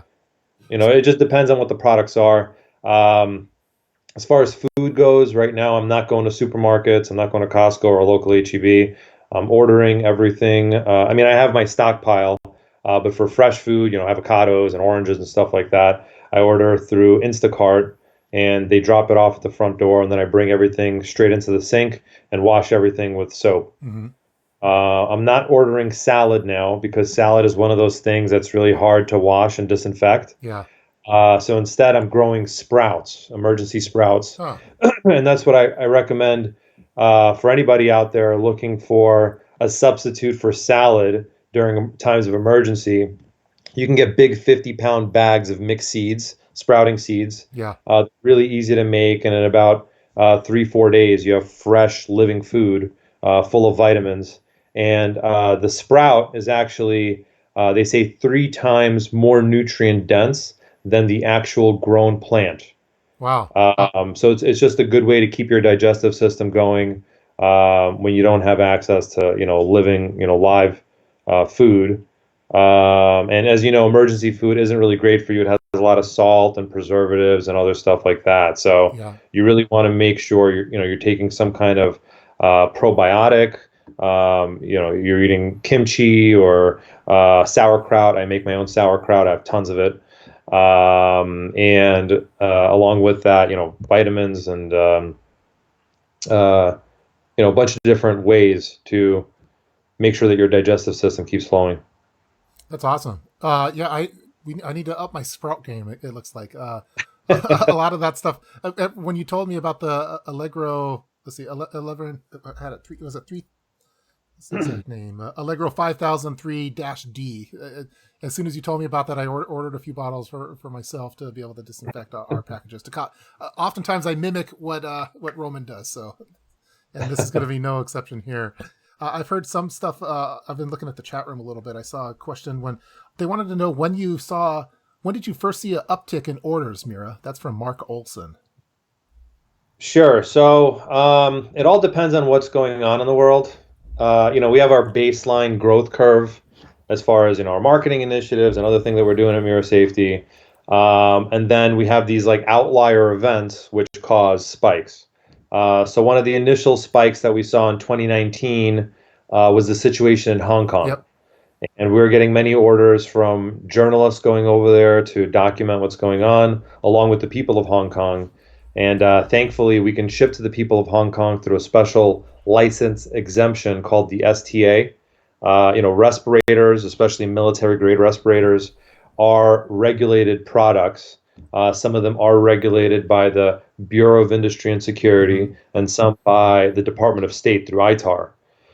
So our products are regulated by the Department of Industry and Security, the Bureau of Industry and Security, BIS. And, we saw a big uptick for Hong Kong, and we were shipping a lot of our product there. We saw a big uptick for the wildfires in California and also in Australia. Australia more than California, because there was a really bad situation. And unfortunately, in Australia, it's really hard to get respirators, especially higher end ones. And many people, they don't want to get a respirator for each thing. They don't want to get a respirator to paint their house and then another one for this and that. They'd rather just get like an all-in-one CBRN respirator, which will work for a plethora of uses. So we saw a big uptick there, and then the Iran situation made all of those situations look pretty small. Mm-hmm. Once Soleimani was killed, we saw a huge uptick because, once again, people are concerned that Iran has capabilities to strike on U.S. soil somehow. I mean, there's many theories out there. There's the sleeper cell theory that there's already insurgents on U.S. soil that are ready to deploy at a moment's notice when they get that phone call. And then coronavirus happened. And once the news started breaking, we were actually at SHOT Show, and that's when it was first, started breaking. Then it made the Iranian situation look small in comparison. And since it started, I would say January 21st. And then it just kept growing and growing from there. It's really, a lot of it is news driven. So yeah, and I think that's when I started noticing, like on when I did the gas mask video the for the mirror safety mask, it was kind of plateaued for a long time because I did it a year prior to coronavirus, basically, and then around about the 2023 January 23rd or something is when you start seeing a big spike, at least on my end. So as far as people watching it, so that was interesting that happened. So it kind of aligns with what you saw too, then with shots. yeah, I mean, the entire industry as a whole is booming. Everything from PPE, to content producers within the preparedness space are getting a lot more attention. Gun stores, blogs and websites that deal with preparedness related topics, because, unfortunately, most of society is reactionary. Yep.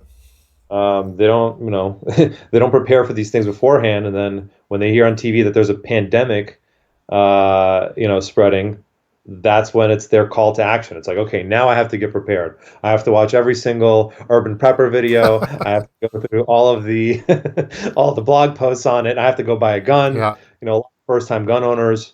In the month of March, I believe NRA released a statistic that they sold 2.5 million guns during the month of March, which is the largest, biggest month in recorded history. Wow.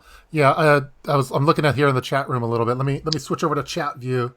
Okay. Cool. That's looking good. All right. I see that Dropforge Survival is a big YouTube channel. Dropforge is actually going to be on the show next week. So mark your calendars for that, which I'm super excited about that. He mentioned, I love mirror safety biomasks, but YouTube hated my episode and gave us a community strike on the episode. And I think when you and I have talked, I always say, usually every time I say anything about mirror safety or post a mirror safety product, I get flagged and all sorts of stuff and demonetized. It's a conspiracy against mirror safety. Yeah. What's going on with YouTube and mirror safety? Like, it's not even mirror safety. It's just gas masks in general. For some reason, they don't like gas masks. Yeah.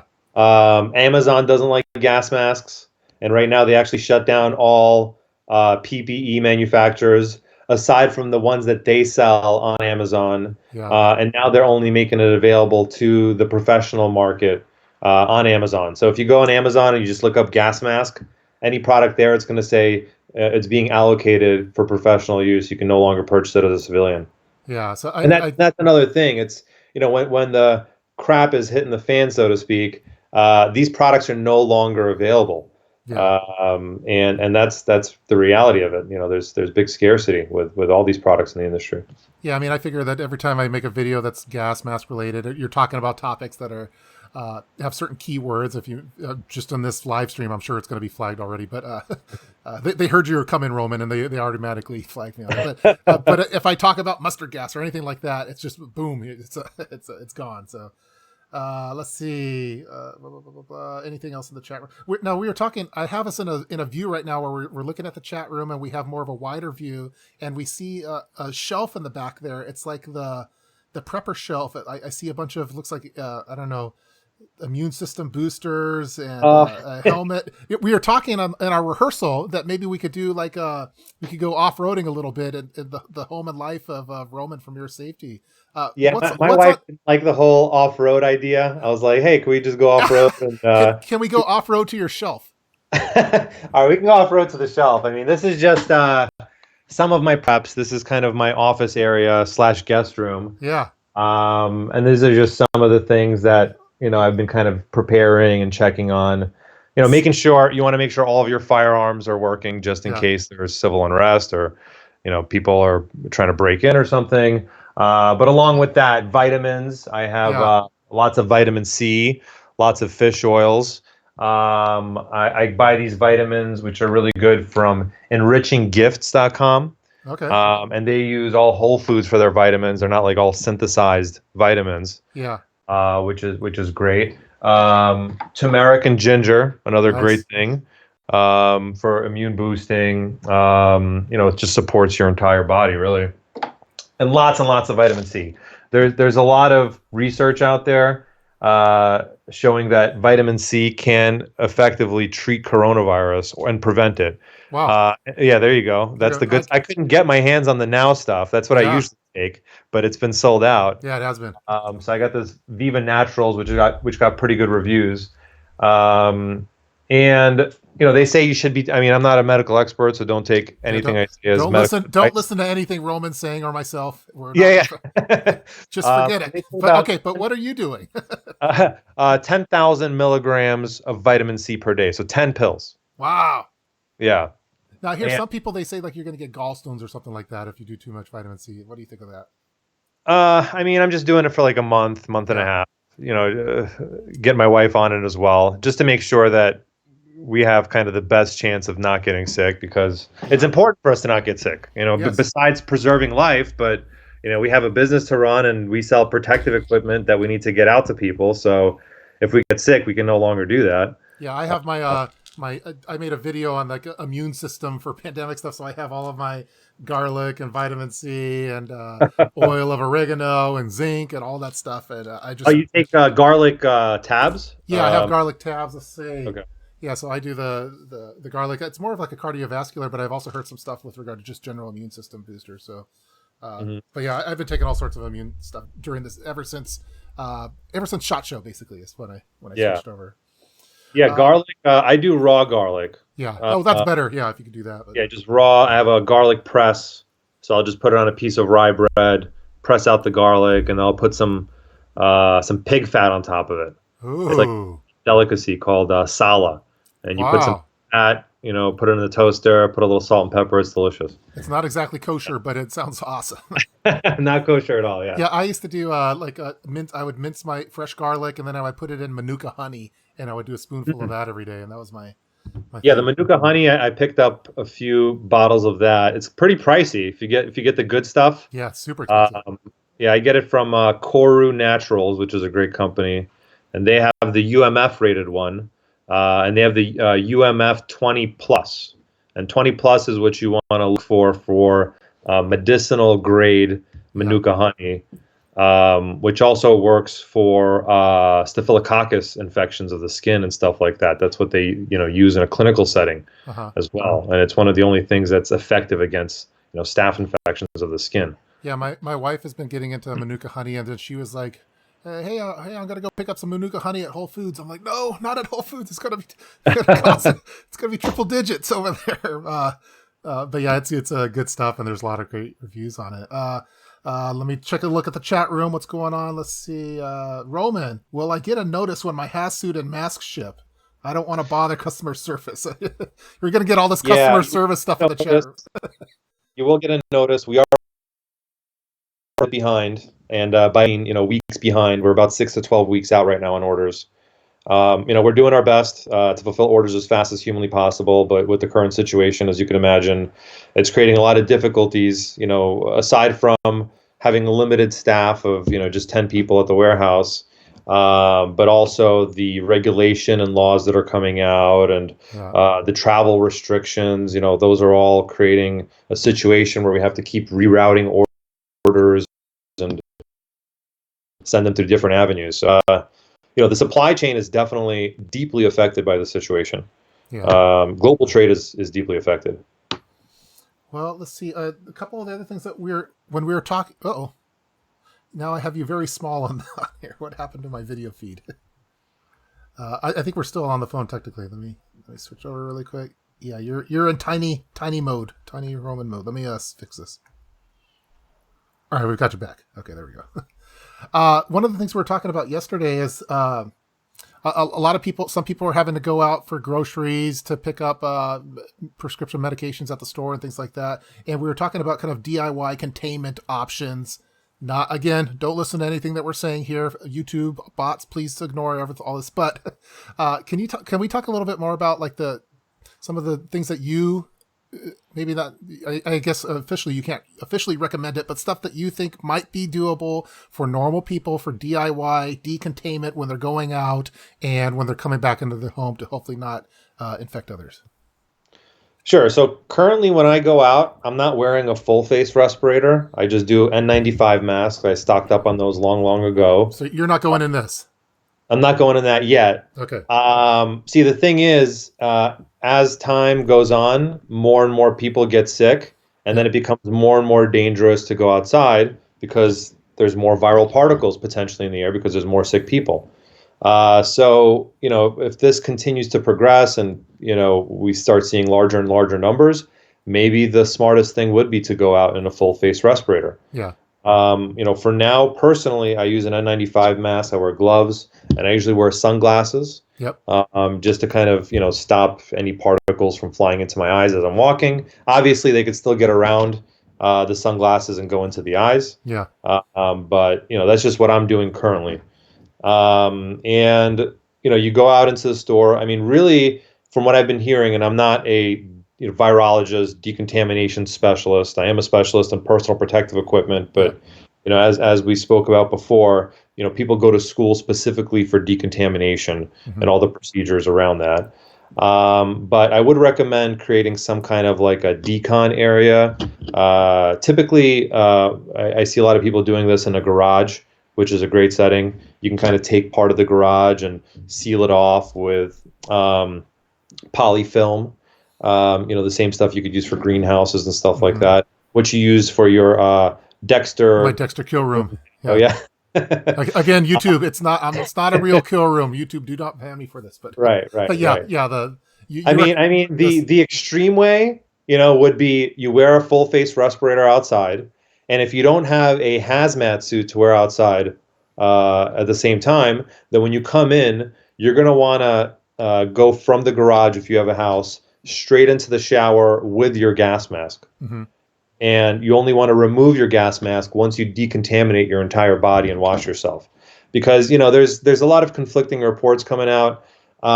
Some of these reports are saying that it can stain your hair if you come across a viral particle. It can go onto your clothes and stay on there for an extended period of time.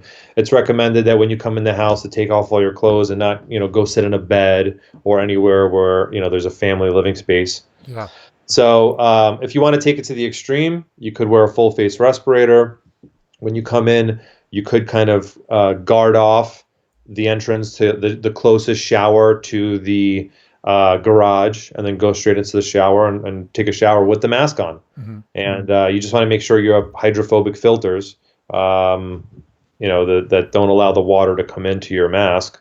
And that's pretty much it. And then you take your mask after you're done showering, and you dip it into some of that Allegro 5003U, which is specifically made for decontamination of respirators.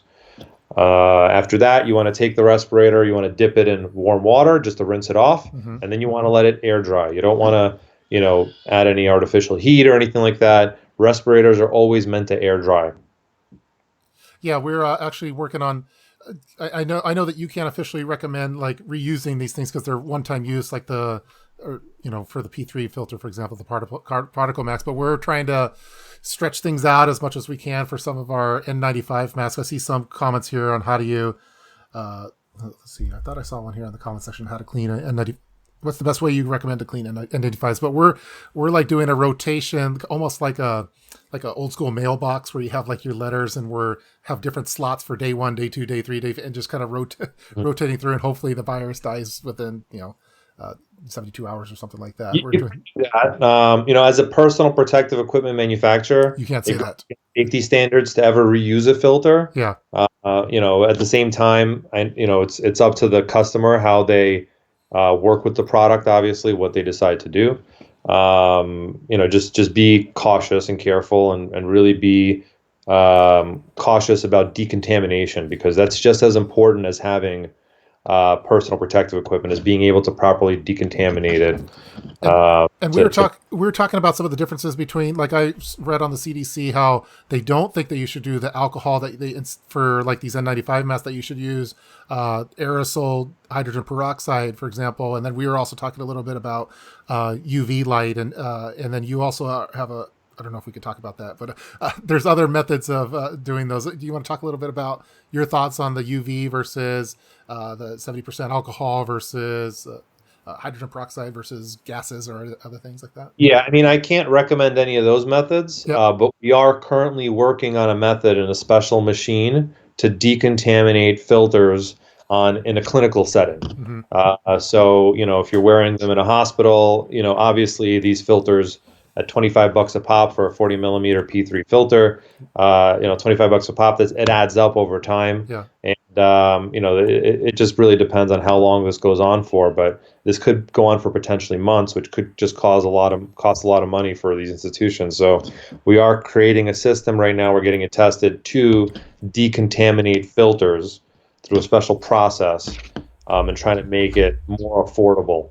I don't think it's going to be feasible for the regular person at home to get this kind of machine. Yeah. But for a larger clinical setting where there's a lot of people wearing PPE, then that would definitely lower the cost tremendously. That's awesome. So when you said you're working on that, or is that going to be something that might be available? We're working on that. Not ready to release any information on it just yet. We're working on it. We're testing the systems. We're going through kind of the lab results, and before we release anything to the public to make sure that it's effective. Okay, cool. That's awesome. Yeah, that was we were talking offline about that. That sounded super exciting. So I thought maybe we could do a couple little chat room things. And I know that Chris from City Prepping, one, he's waiting for his filters, and two, I think he wants to talk too. Let's see. Most masks are useless. Okay, all right. All right. Let's see, especially disposable. I see one here. Even N95s are useless. What are these particle filtration sizes for these masks these guys trying to sell? Couldn't find it through the website. So the P3 filters are rated down to 0.2 microns. Yep. Yeah, 0.2 microns. Viruses can be smaller than that, okay? But the goal with the filter is to block out the particle. And as you eloquently explained in your video showing how you drew that little particle on viral virus on a particle, that's really what it is. It's a virus attaches to the particle, and that's how it makes it into your body. A virus can't just swim through the air and crawl through your mask and into your lungs. Yeah, that's not the way it works. So 0.02 microns would work. Yeah, I saw that one too. So that was a fun analogy. I'm glad that it got the mere safety approval for the basketball. I mean, 0.2 microns, not 0.02, 0.2 microns. 0.2, because I think viruses could be like 0.004 to what 0.2 or something like that. You know, I'm sure. Let's see, maybe a couple more things. Charlie agrees with you. Okay, that's good. Nanometers are useless, blah, blah, blah. Question covered. Okay, go. Blah, blah, blah, blah. So somebody asked about return policy. So for now, we've suspended our returns and exchanges for safety purposes. Yeah. Just because, somebody tries it on, then it's a hazard to our workers to receive that product back into the warehouse. Yeah, I mean, I don't think anyone's doing returns. I mean, you can't go to the grocery store and return a box of Cheerios right now because it might have stuff on it. Well, cool. Did we get through everything that I wanted to get through? I don't know. Let's see. We talked about behind the scenes. We talked about some of the new stuff. We talked about what you're doing. We talked about decontainment. We took some live Q&A, and most people just asking about their orders. And that's awesome. And we even looked at we did off-roading and looked at your shelving system. So that's awesome. Well, cool. This is just a small sample of it. These are just random things that I'm pulling out and testing and playing around with. I mean, I have emergency food. I have about 1 year for every person in my family. I've got sprouting seeds, which I think are very important. If your audience, if you guys haven't heard of sprouting seeds before, you haven't tried it, I highly recommend it. There's a great store that I order from, which are really fast on shipping. I think it's called True Leaf Market. True Leaf Market. They're great guys over there. I'm going to plug them. True Leaf Market. They have good product, really good seeds, organic, heirloom, and they sell 50-pound bags. Wow. And it stores for 5 years in normal, if you put it in your closet, it's a 5-year shelf life. But if you put it in a freezer, it said that it could last up to 20 years. Wow. So it's really good long-term food storage. Cool. I'm going to put a little link in the chat room really quick. Let's see. Boom. It's in the chat room now. All right. So hopefully True Leaf Market gets a bunch of 50-pound orders then. Well, cool. Yeah.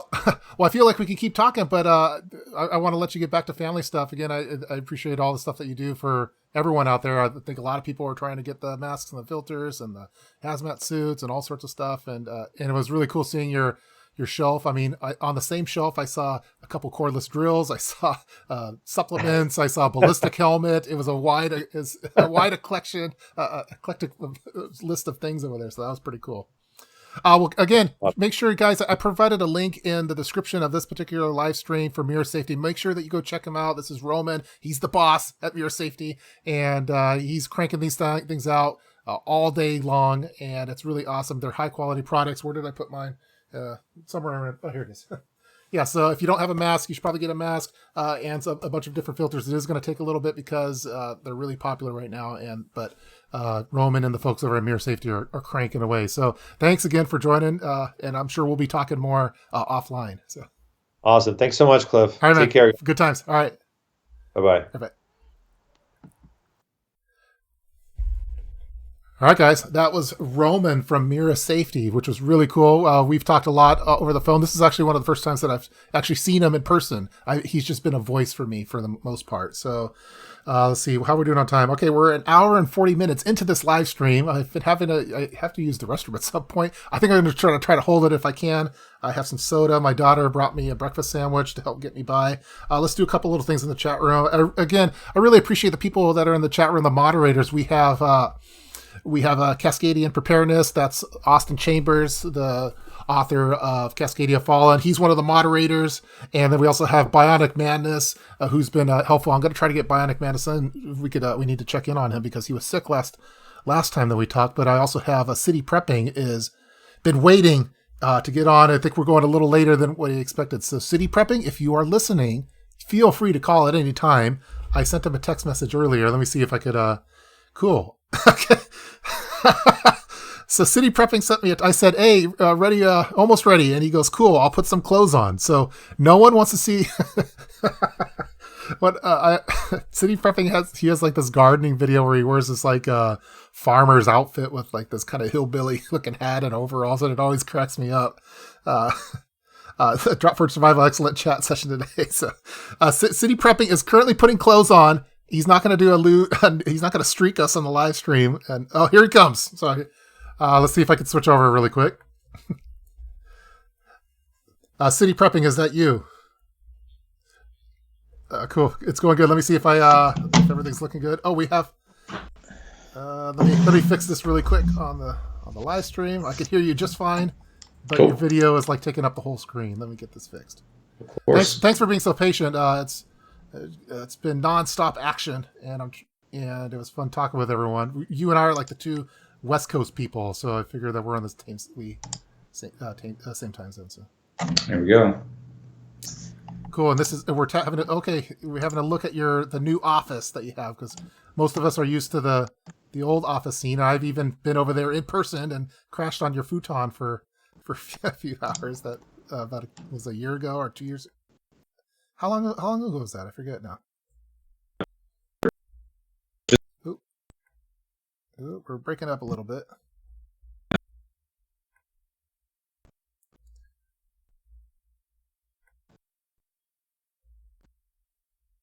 Okay, if you can still hear me, I'm having a little bit of technical difficulties.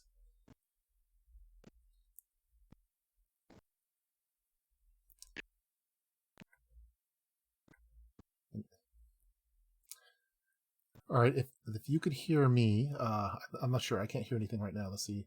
Really enjoy these live streams. Nice way to spend Saturday night in lockdown. What streaming app are you using? That's from Christmas. I'm using OBS. We are having some technical difficulties. Can hear both of you great. Wow, I finally made a live stream. That's Angel. And City Prepping is on here too. Yeah, so I can't hear City Prepping actually right now. I'm not sure what's going on with Skype.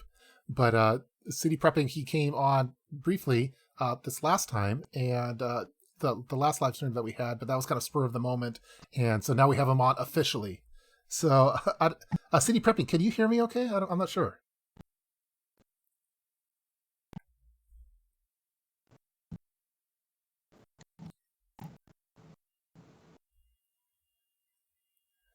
Oh, okay. All right, folks. I just lost City Prepping on the. I'm sure he'll probably try to dial in again. We're having a little bit of technical difficulties. Here we go. We're going to try again. Round 2, City Prepping on the live stream. Hey. Yeah, I don't know what happened, but I can hear you great now. Oh, cool. Cool. And I could see you're great too. I'm glad you have clothes on. I'm not going to get banned from the YouTube algorithms. Hopefully, we'll see what we talk about. But it's an important call. I dressed up just for you. Now, I was going to bring one of the squashes over here to show you the squash as a shout out, but I forgot short before the live stream because I know how much you like squashes and apples now. I'll never be able to eat a squash again after you rinse the butthole of the bidet with your mobile bidet off. So you had this. You gave me full permission for this. Now I'm gonna. We are having oftentimes us YouTube preppers, our prepper channels are always talking with each other offline about various things, and you gave me direct permission that I could share this our exchange over here. Let me see if I can get it really quick. Please do. That's not it. Is this it? No, that's not it either. Oh, I should have been more ready for this. Anyway, yeah. He said that you were at the grocery store or something like that, looking at the squash section, and you said all I can see is buttholes. And I'm like, it was disturbing.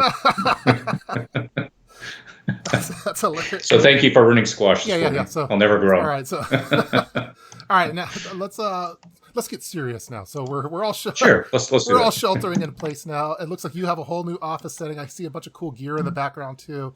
What's some of the stuff that how have things been going for you? First off, and what are you doing during the sheltering in place?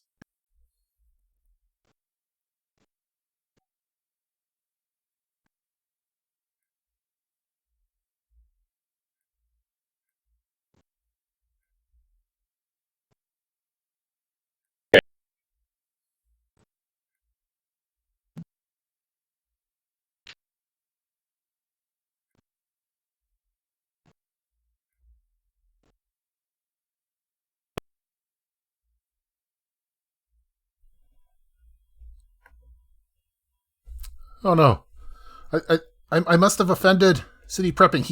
It got disconnected again. I don't know what's going on. All right, he's calling back. Here we go. Well, City Prepping, I think that YouTube's trying to shut us down. I don't know what's going on over here. Yeah, I'll try audio just this time. Maybe I don't know if it's a bandwidth issue, but we can just try audio if you want. Okay, yeah, we'll do that for now. Let me get the chat room. Skype with chat. There we go. So, folks in the comment section, unfortunately, we might not be able to see CD Prepping on this one. But hopefully you could hear him. Let me know in the chat room that you could hear him, and then we'll start talking some more. Yeah. I'm on. Go ahead. Yeah, I've been having technical difficulties this whole live stream. We lost Rogue Preparedness out in the desert somewhere. She lost her internet things, and then it's just been a little bit choppy. But I think everyone right now is sheltering in place, and everyone's using the internet right now. Right. Okay. Let me see. So right now on the live stream, I guess everyone sees a big Skype emblem, and they see me. And do we have any chats going on? Let's see. Woot, great guys online. Great channel. Living Survival. Yep, can hear. Okay, people are saying they can hear you. Maybe we should talk a little bit, and then if we get adventurous, we could try to do the video again. Awesome. Cool. So I guess what I was asking is how is sheltering in place going? What's some of the stuff that you're doing? Yeah, so I just moved a couple of weeks ago, and so that's been really difficult. Just been staying here at our house. I work from home anyway. I own my own company, and I never leave, except maybe on the weekends, and we homeschool. So this has not really been a radical change for us. It's been hard just moving into a house and not being able to go to the store to get things we need. But, it's obviously a minor inconvenience. I'm very fortunate that I do get to stay at home. So overall, very, very fortunate given the situation. But yeah, we're just trying to make the best of it. I'm going to try to get some garden beds, started up here in our new house here shortly. So it's interesting though, seeing, a lot of people, family members and other stuff that I warned before this really hit. A lot of them took it serious and they got ready. My parents are in their 70s and fortunately they got ready. And so they're able to stay in place. My mom has a lot of lung problems, emphysema. She gets pneumonia typically twice a year in a good time. Yeah. So for her, she wouldn't be, if this hit her, it would just, it would be bad news. So fortunately they're able to stay home and not have to go anywhere. So like everybody else out there, just trying to make the best of it. But again, everything I do is online anyway. So I feel bad for, like Roman talked about, the people that are out there on the front lines. I was a pre-med student. I almost went to medical school, and I can't imagine what it would be like right now having to work in an environment where you don't have enough PPE and things. You're constantly, the studies show that the more you're exposed to it, the worse it's going to be for you. Yeah. It's almost like doses in a sense. The more doses you get of it, the harder it's going to hit you. And there's a lot of people out there, unfortunately, that are on the front lines. So I consider myself very fortunate that I'm not in that position, and trying to just provide as much education, and hopefully, like you, try to provide as much sources of encouragement for people. It's easy at this time to really pump fear, and a lot of people are scared. And I hope my channel, along with many others, are trying to at least give hope and options. I think people need to realize the severity and the gravity of the situation, but I think we'll make it through. Yeah, it's we've turned off the news a lot of the times, because if I just keep watching that, it's my wife was just saying that how she's been staying up all night because she's having anxiety from hearing stuff in the news, and we're like more of the prepared people that we know, because we have a preparedness YouTube channel. So yeah. But even with her, it's like it's been really hard for her, and we're trying not to, because we have kids, we're trying not to have our kids be scared too during all of this. But we know that they're listening and they could sense stuff with us, so we're having to kind of compartmentalize what's going on and think clearly. And then when we're here on YouTube, I'm trying to be fairly positive, and because I imagine other people have similar thoughts going on through their heads. So. Yeah, it's easy to get anxious during this time, but I think if we just will follow the protocols that are being put in place, and I think we have a much better, much greater chance of surviving. Yeah. So you don't have to go out as much as, I remember when I came and visited over there. So you were pretty set up over there. Like, so how often are you having to go out at all, or are you mainly being able to stay in the house?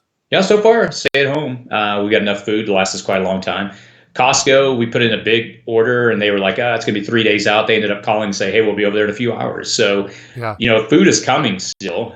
I am concerned the more and more I study online, and I'm going to release a video on this tomorrow, that, there's a lot of indicators that, and again, not to pump fear here, but there's the reality is there will be food shortages potentially coming.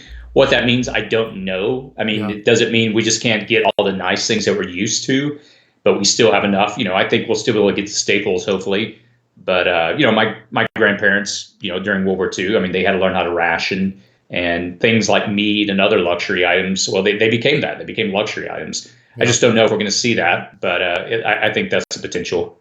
Yeah, I think after this is all done, my grandparents, I remember, they were there around the Great Depression type times, where they had to really ration stuff. There was, like you mentioned, luxury items. And I know a lot of the older generation, a lot of them have since passed, but they would have in their basement, they remember those days, and they had like big 55 gallons of oats and stuff like that. Yep. That have, they had more of a prepared mindset. And I think we kind of lost that with like our parents probably then. And I think it might be coming back then after this situation. Yeah. Which I guess it might be a silver lining in all this, even though what's going on is scary. But yeah, absolutely.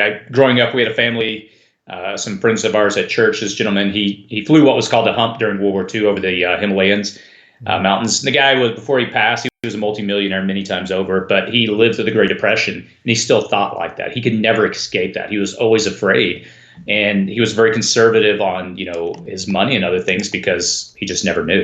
Yeah. Well, cool. Let's see let me look at some of the chat room stuff to make sure that they're still engaged with us. It seems like they could hear us just fine.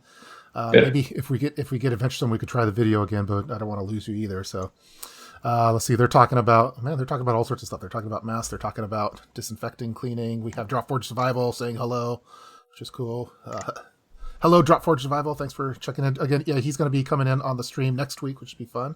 Very cool. So cool. So you mentioned about you're going to have a video coming about this next week. Then, any other things that you're working on like what's some of the stuff that we could expect? I know you don't want to give away too much because I'm going to just copy it. But do you have any sneak peeks that you could tell people that are here on this live stream? Yeah, I think I'm going to probably be moving more toward gardening here soon. I'm back in suburbia. When you came and visited me last year, I was on 5 acres of land, had a big piece of property, but I'm back to a typical 8,000 square foot yard, and I'm going to start up some garden beds, probably chickens and other things soon. I think that's going to become popular in America once again. If you look at the Google Trends, you can see a huge spike in home gardening. Yeah. So I'm going to try to give useful information on that. But I don't know. I'm not really sure the direction of the channel. I would like to, hopefully within the prepping community, like yourself and others, try to be a voice of reasoning and try to help kind of steady the ship. I enjoy channels right now like Dr. John Campbell. He's been a really useful source of information. And I think, just having that type of information, I'd really like to start providing more of that to the prepper community. But really, what I'd really love to focus on next is just practical. How do we get to this? And I think if I can do that, I've succeeded. Yeah, I think we have someone in the that's Bernie in the comments. Thank you for bringing. He's talking to you. Thank you for bringing new videos that are more about the basics. I think that's good because I think with what's going on now, we're going to have a lot of new prepper people that are interested in prepping who weren't previously, and they're going to need to know where to start. There's some. I think some of us are. More like the 101 type classes, and there's some are more advanced courses out there for preparedness things. But having people like you that's able to talk calmly and level-headed and be able to bring the basics is good. So you have a very you have the Bob Ross voice of prepping for. That's very very common. Yeah. I hope I can bring that. I mean, because it's easy to go off on tangents and to go down paths of conspiracy theories and stuff like that. But I hope I can bring just a level-headed, very basic information that a lot of people are starting out. I see Bionic Madness. Thank you for bringing some new ideas that are more about the basics. And that's I think that's I love teaching. I love teaching. I love to teach foundational principles. So if I can do that for people starting out, I feel like I've succeeded. And you do, you're a Cub Scout leader too, at least prior to all this going on. Is that so? I imagine you do a lot of teaching to the young people too. Yeah. I'm an assistant den leader. Had a den for a while, but I help another father here locally in our pack. So stuff. I mean, we're having to figure out how to get the kids together online, stuff like that, so they can still hang out. But I enjoy just. If people get the foundations and I can teach it, I feel like I've always succeeded. Yeah. I'm hoping that when another silver lining when all this is done, hopefully, is that I'd like to see more younger people having YouTube channels because the young people are really good at making YouTube channels that are engaging and stuff. A lot of us prepper channels, we're either in our mid 30s to mid 50s, somewhere around that kind of range, and it'd be nice to bring in some new blood with new ideas and stuff with regard to preparedness. That could hopefully engage some of the other young people. Like when on your channel for your analytics, what's your audience like? What's your typical audience age range that are really into city prepping type videos? Probably similar to yours. Let me pull up the analytics right now, but I think upper 30s, kind of that same target. Let me see here. I got it here in front of me. 25 to 34 years old, 26%, 35 to 44, 25%. And then 45 to 54 is 19. So yeah, you got the big bell curve right there from 25 to 54. Yeah, I'm wondering if my son, he's 10 years old, and the people that are the Generation Z, I guess, if they're going to become more. I already think they were kind of leaning towards they were thinking about some of the stuff, but after this is all said and done, I wonder if they're going to be a little bit thinking about more preparedness type topics, and maybe we'll be able to hand the torch over to them at some point. Yeah, I think you're right. I mean, like we were talking about a second ago with the Great Depression, that generation saw that. And this, since then, we haven't really had anything at this level where you have to really begin to consider, is there going to be food in the store next month? Yeah. I mean, really, when's the last time? I never thought about that growing up. So I think this will redefine the generation for especially a lot of us in the younger generation that never has experienced anything that was catastrophic other than maybe losing Wi-Fi for a few minutes, So this is going to be difficult. I think it will reshape people's views. Yeah. So that's, I'm looking at some of the chat room stuff, make sure I keep them engaged. Young people on spring break. Okay. I love talking about the young people. It's like, I feel like I'm an old person talking about that. Yeah. I doesn't feel that long ago that I was in high school and all that stuff. And I still feel like a young person at heart. And I try to be, kind of a young person in an old body, I guess. Oh, those young people eating their avocado toast and smoking those marijuana cigarettes. Yeah. But there's people. Yeah, I forget what I guess I'm technically generation. I'm Gen X. I'm Gen X too. Yeah. So. Yeah, we're probably same. And I think that so the millennials, that's Gen Y. That started is that 81 or 82? Do you know when Gen Y officially begins? I don't. I Anybody that's not my generation, I don't care. I was told that if you played with on TV and if you played with Power Rangers, if that was your show when you were a kid, then you're a millennial, you're a Gen Y. If you played with like Transformers, GI Joes, Voltron, stuff like that, you're more Gen X then. Gotcha. Yeah, and then if you're a Gen Z, I don't know what you play Minecraft or something. I don't know. Let's see. Prepping is cool things to do now. Yeah, I agree. Again, talking about Dave Ramsey. I think you and I are both big Dave Ramsey fans. Do you think that the 1,000K cash is good enough, or do you think that it should be modified for us preppers now that we're living through this quarantine? Yeah, well, I was a hardcore Dave Ramsey guy for the longest time. I think now I'm moving a little more towards someone like a Grant Cardone that's more aggressive, takes a chance, takes risk. But I think if you live by the principles of Dave Ramsey starting out, you'll be in an excellent position to look further down the road to investments. And that's where I'm at right now. But $1,000, heck, I mean, people are losing jobs. We may be up to 30% unemployment here soon. Yeah. I mean, what's $1,000 going to do at this point? Who could have ever imagined? Yeah. If you look at the history of unemployment, what's happened in the last month is this massive spike compared to the last 100 years. I mean, there's nothing like it. So, 1,000. If you can do that, definitely start there. But having more is going to be better at this point.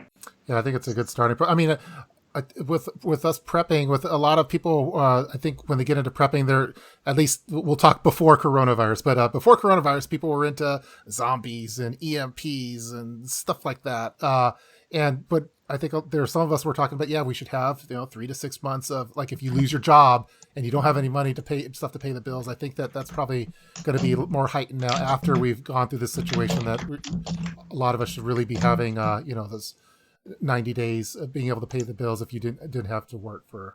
I think people are going to come out on the other side thinking way differently, about not just thinking that money will always be there. I mean, again, having a reserve is going to be critical, and I think people are going to wake up to that reality once we get through this.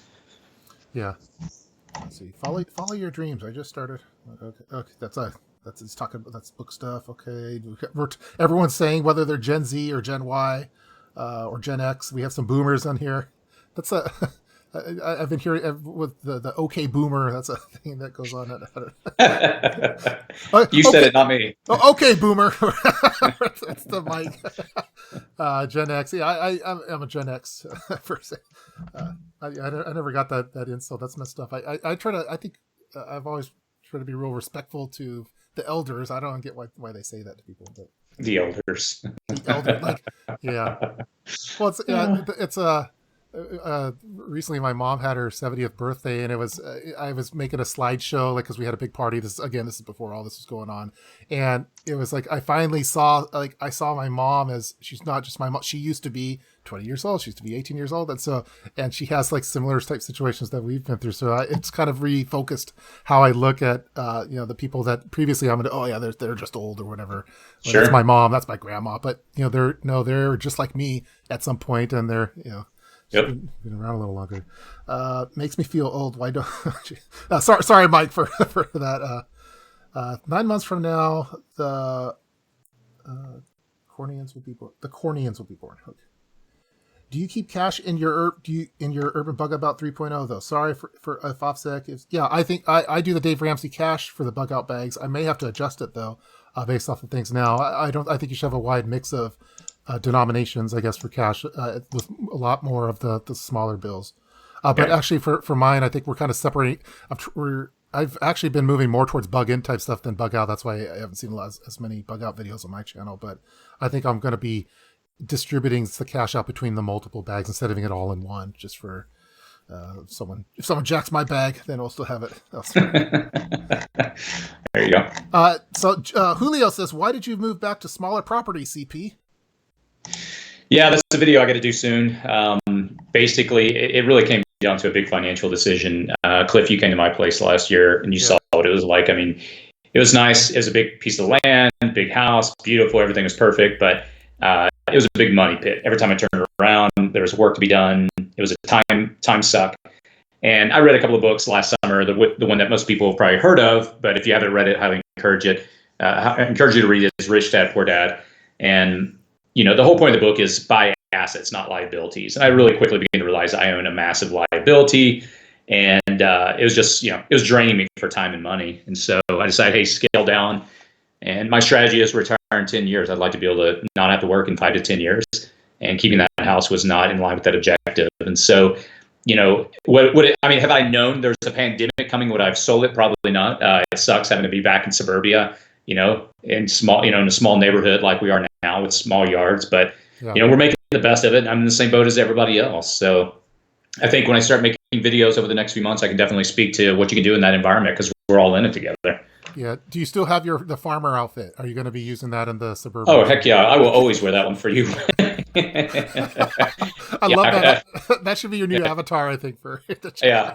If y'all don't know what we're talking about, I wore some overalls and a straw hat, and one time my mother-in-law drove up and she thought I was one of the workers on the property. And so she didn't realize until I looked up and smiled and waved. She was kind of shocked, but it's, it was a cool, comfortable outfit. I wish I could wear it right now, but I'd probably get some cross looks. Yeah, that's an awesome outfit. I remember when I came and visited your place. I mean, it was a really nice, huge property and land and everything. And you've always had a real popular channel. And I was like, man, City Prepping, he's doing it right. I'm messing up somewhere along the way, but it's cool. Let's see. I have a few more questions here. Let's see. Window alarms, should they be visible or kept hidden? What are your thoughts on window alarms, City Prepping? Should they be visible or kept hidden? Yeah, it's funny you ask. I was starting to study the Simply Safe home alarm security systems, and the next day they reached out to me and they're like, "Hey, can we sponsor your channel?" So nice. We're in talks about that. But I know they sell those like little window things. I mean, hey, if you can get it and you can put them on, at least it's a deterrent if somebody sees it. I mean, you have to look at that psychological aspect. But if you hide it, obviously they may not know, and But I don't know. So I think that people are going to think twice before breaking it if they could see it. But hey, use whatever you can. Yeah, we didn't go with Simply Safe. We have another company that we're going through. We're through Brinks, but we have our alarm system too with the different stuff on the some glass breaking things, and we have all the doors and all that kind of stuff. And some of the windows, I like to get all the windows with sensors on them. But hopefully, we have a lot of windows in our particular place. It was at the time when we first got it installed, it was going to be a lot more than I wanted to spend. Yeah. Maybe I could do. I know you probably have stuff to do too, and I know that my kids want to hang out for a little bit. Let's see. Do a couple more comment section stuff. Hey man, do you like feet? City Prepping. What's your thoughts on feet? Don't lie. That comment wasn't down there. That was a question you've always wanted to ask me. Well, they're very useful. I've always benefited from them. I think they're. I appreciate them too. They get me around everywhere I need to go. Yeah, they get me too. So I think that's good. Okay.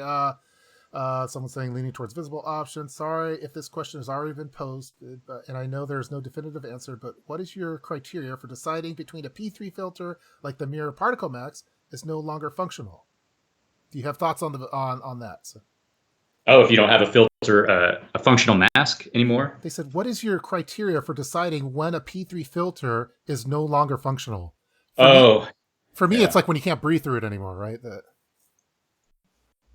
Yeah, I don't know. I mean, I've talked to Roman. We've had some phone calls, and he explained once, his filters are technically, he has to say this for legal purposes, but they're one and done, right? You use them and you have to discard them. I think a lot of people are going to begin to ask, how can you filter them or clean them, or not filter them, but just sterilize them somehow. Yeah. I have no idea. That's something I've got to study. I haven't left to go out in public in a long time. Yeah. So I haven't really had to wear masks or anything, but, I don't know. I'm trying to find more N95s. I just had a company reach out to me this morning. I might start selling those. They suddenly found a way to get a lot of them.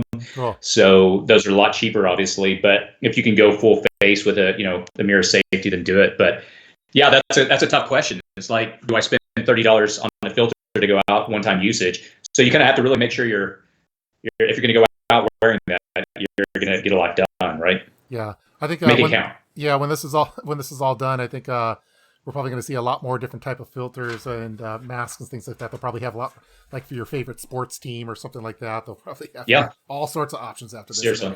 Everyone's gonna have them when this is done, because they're not going to want to be caught with their pants down anymore. Can Right. so this person, I don't know what this. Well, for God, what is your fascination with feet? It's all I see in the comment section. All right, he's requested. Here's my foot. Don't do it. Don't do it. There it is.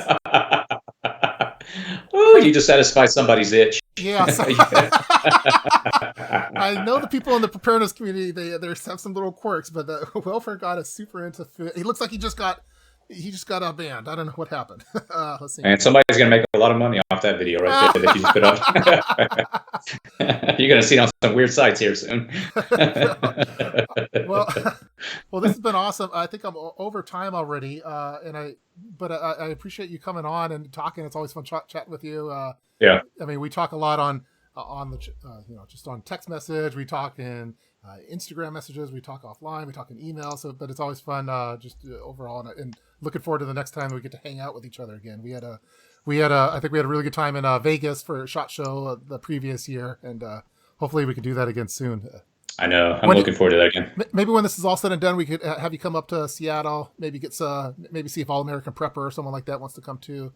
And I would totally go. Totally be there. We'll get some beers and we'll talk prepping and have a good time. For sure. Well, cool. Well, hey, thanks for letting me come on, man. Yeah, thanks a bunch, everyone. I'm sure you're already subscribed to City Prepping. If you're not, what is wrong with you? Make sure that you click the link in the description box. Subscribe to City Prepping. It has awesome content. As you can hear, a very common voice in this time of need that we need. So you need to listen to people. That's me. You need to listen to people like City Prepping. I've been told that I have a face for radio, but City Prepping has both the look, the voice, and he has the gear, he has the supplies, the knowledge, and so it's really good stuff. And the body, don't forget that one. Yeah, and he loves squash, and he has farmer outfits. You name it, you're going to get good content over at City Prepping. Well, thanks again for coming on, and this has been awesome. So yeah, we'll chat offline. So. All right, take care, man. All right, man. All right, later. All right, guys, that was City Prepping live on the stream. Again, we were having little internet problems, so we had to go just audio, but you got to hear his voice, and that was really nice. Let's take a couple more looks at the chat room. I'm getting a little tired. Let's see, who do we have?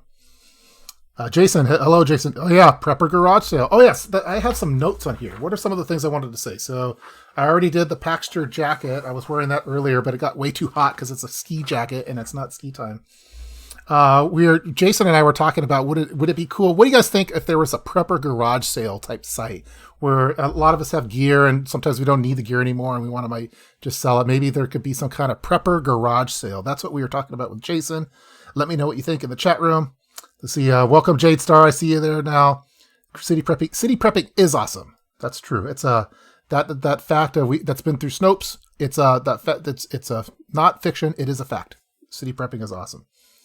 Let's see. How can I make a mask out of an Altoid stent? I don't know, but that would be awesome, wouldn't it? So maybe like the mirror safety particle mask, you could take it apart and have your that's an ULPA filter. It's not an HEPA filter. Maybe you could have a rectangular cut one and use it in an Altoid stent. I think that's an awesome idea, and I might have to steal it. Who said that? Dan Porter. Thank you for that idea. I like Prepper Garage Sale. I would buy a lot. Your review of Cascadia Fallen, please too. Yeah, I need to finish Cascadia Fallen, the second book in the series, before I could do the review on it, but I will be doing one. Yes, Prepper Garage Sale. International Prepper Garage Sale. I like it.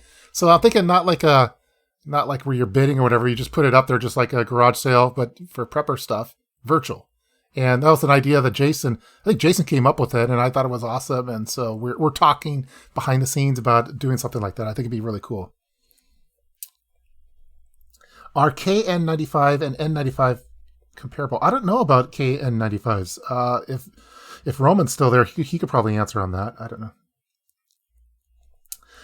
Free shipping Prepper Garage Sale. Yeah, we have to. Jason, so you asked, is it a good idea? I think what we're seeing right now in the chat room is that people like it. So I think we should talk more about that. Let's see, what are some of the other stuff? Oh, I had some more giveaway stuff. And I want to make sure I get, I know that, again, the special thanks to Canadian Preparedness and Bionic Madness for controlling the comment section. There's been you'll never find a more wretched hive of scum and villainy that you will in an Urban Prepper chat room. But they've been holding down the fort and making sure everything goes well. So that's cool. Let's do another giveaway contest. So I was contacted by, where's my notes? by the folks over, I don't know if you guys remember TAC Bar. They did a tactical bar that I did a review of. It's kind of like emergency food ration bar, but this one actually tasted good. And Aaron from their parent company is called Expedition Research, and they contacted me to say, hey, we're giving out all these not gas masks.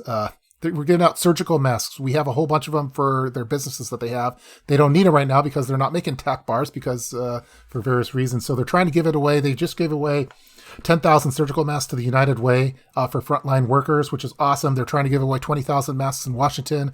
They're located in Washington now. And they offered, hey, on your live stream, we'd like to give away some surgical masks. So what I wanted to do for this, I have it here on Moss Eisley.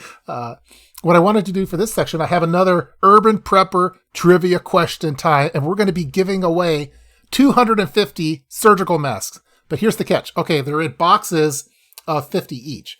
And I don't want to just, I don't think we should just give them just directly to random people. What I was hoping that we could do is that you'll win it. And on behalf, we're going to have Expedition Research send it to the first responders of frontline workers or first responders of your choice. So if you win this particular contest, you get to send it over to your local fire station, or to your police department, or to a hospital, or to like a nursing home or assisted living home, or someplace that you think might need some of these masks that might be out. So we're going to send it on your behalf. It's going to be drop shipping. All you have to do is just win this trivia contest. So how's that sound? All right.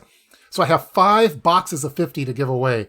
And then you're going to be providing me your information. Tell me who you want it to go to, and then we'll get that going. And that's going to be provided by Expedition Research, who's giving away a ton of surgical masks. Sound good, guys? Let's see. Been watching your channel for 8 years. That's awesome. Okay, so here's question number 1 for Urban Prepper Trivia. Again, you will win a box of 50 surgical masks to give to frontline workers of your choice. Okay, and these are all related to my last rap video. So if you haven't watched the last rap video, you're not going to be able to answer these questions. If you've been a loyal viewer to this channel, you will be able to answer these questions if you watched the rap video. All right, here we go. Question number 1. In the rap video, today was a prep day, Mama Bear was baking bread where? So in that video, Mama Bear was, from Mama Bear Preparedness, was baking bread. Where was she making bread? Let's wait in the chat room. Mama Bear was baking bread where? It's a specific line in Today Was a Prep Day. We had Mama Bear as a guest last week, and it was awesome talking with her. And if she's not already to 1,000 subscribers, make sure you go to Mama Bear Preparedness and check it out. So we're seeing PPE. Outside's close. In her yard, there was a certain line. She was baking bread in the. I think Art. I think you're closest. In the backyard. That is correct. The correct line of that rap is, went to Ma Bear's house. She was baking bread in the back. What's the haps with hard tack?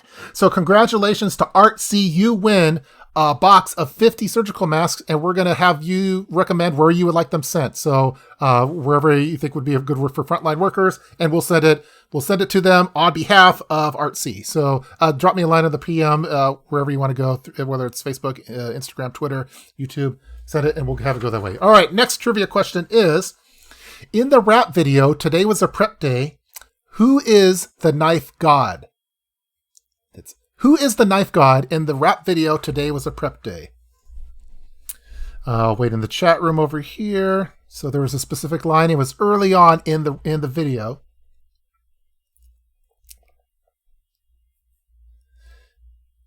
Who was referred to in the video, Today Was a Prep Day, as the knife god?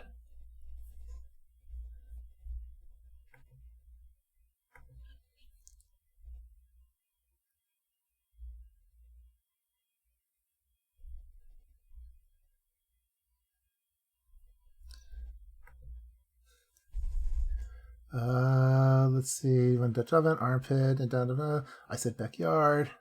Drop Forge. No, it wasn't Drop Forge. No, it wasn't SOG.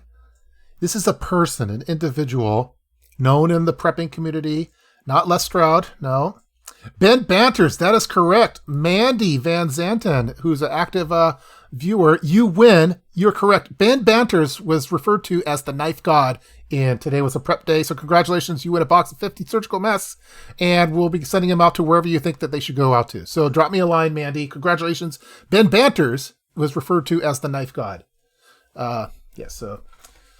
Well, how did that line go? That line went, just waking up in the morning, got a thanks song. I don't know, but this knife seems kind of odd. No, mentioned on the blogs, no mods. Ben Banter seems to like it, and he's the knife god. Okay, so that's Ben Banters. Ben Banters is an awesome person who you should all follow. Okay, here, question number 3, top trivia. During the segment that says, didn't even see a prepper testing their high beams, we saw a segment of well-known YouTube prepper, Canadian prepper. He was testing a flashlight by shining it on, on a building. What was what flashlight was he using on there? It was a laser flashlight. First person to put it in the comment section will win some surgical masks. So again, on the video, today was a prep day. Didn't even see a prepper testing their high beam. What was that flashlight that was used by Canadian prepper to test their high beam? See, probably better off bandana. Yeah, while we're waiting for that answer, there's been a lot of cool videos on bandana hacks for it. No, so Canadian preparedness at House. No, it wasn't House. It was, what was the flashlight? If you look on Canadian Prepper's channel right now, you'll probably see flashlight. No, it wasn't an Olight. No, it wasn't an Olight. This was a laser flashlight that was shining, and it was used on that. Not the Olight Marauder. No. No, not an Evo, not a Nightcore. Can I phone a friend? Yes, you can phone a friend. Go more hike. You hilarious. You can phone a friend. This is Who Wants to Be a Millionaire. Okay, let's see. Dutch Bike Bloggers talking. Let's see. Olight. If you just go to Canadian Prepper's channel, you'll see a Nightcore, Through Night, Phoenix. No, none of those. It's the laser light. It looks like a laser. It looks like the Death Star from Star Wars shining on a house. I might have stumped it. Mike, you have to go. Okay, thank you everyone for Mike for being on the chat room. We appreciate it. Lenser, it wasn't a Lenser. I'm just going to let that question sit out there, though, okay? All right. Question number 4. Let's move on over really quick. A lot. Take care. All right. See you, Mike. Thanks a bunch.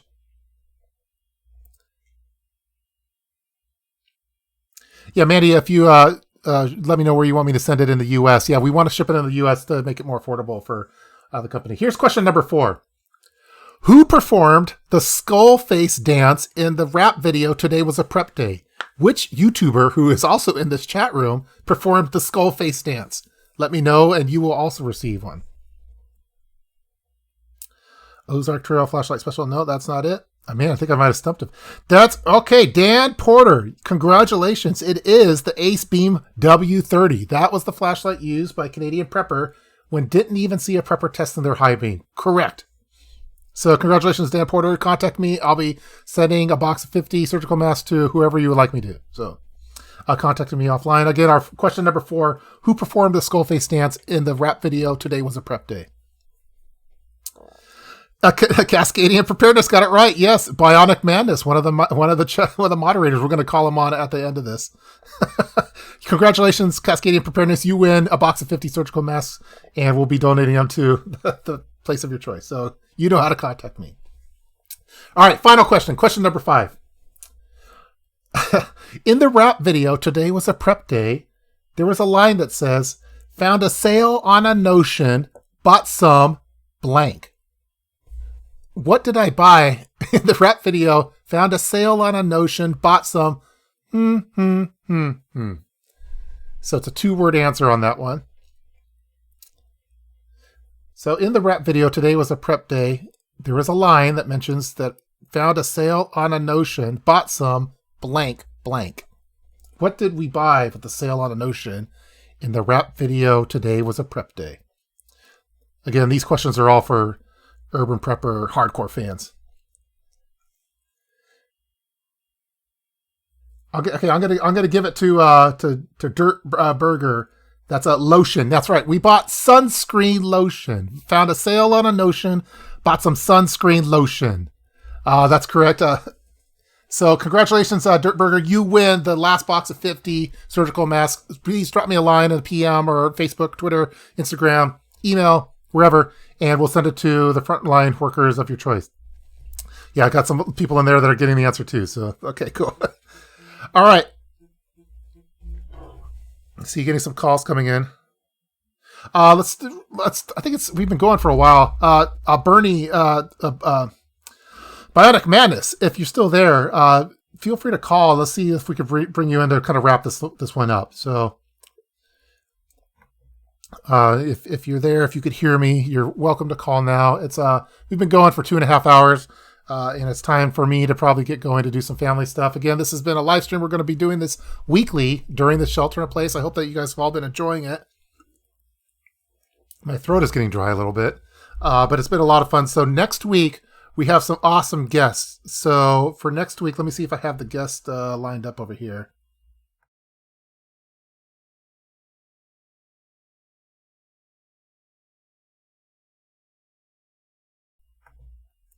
All right, if you still hear me. So next week's show, we have Dropforge Survival, we have Preparedness Awareness, we have Budget Bug Out, and we have Michael from VanQuest coming. So that's going to be the show next week, which should be awesome. It looks like we have Bernie, who's been monitoring this wretched hive of scum and villainy.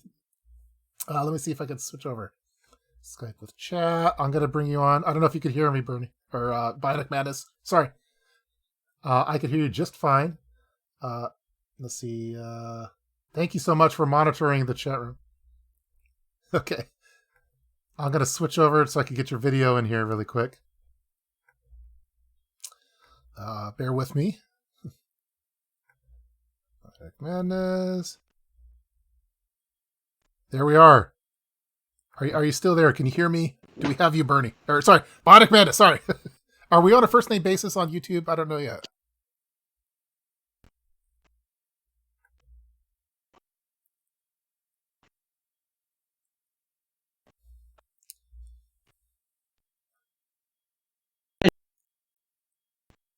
Do this. I'm going to close out of the. I can hear you good right now. I don't know.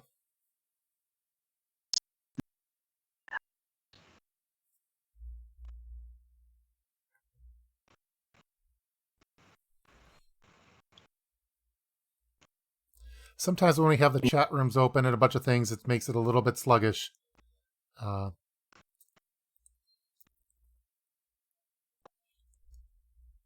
All right, while we're getting that going, let me switch over to chat view really quick. So again, Bionic Madness has been active in the chat room, monitoring things, making sure everyone stays aligned. Same with Austin Chambers. He's been doing that as well. So yeah, I'm having a hard time hearing you. Oh, it looks like we got disconnected. Okay.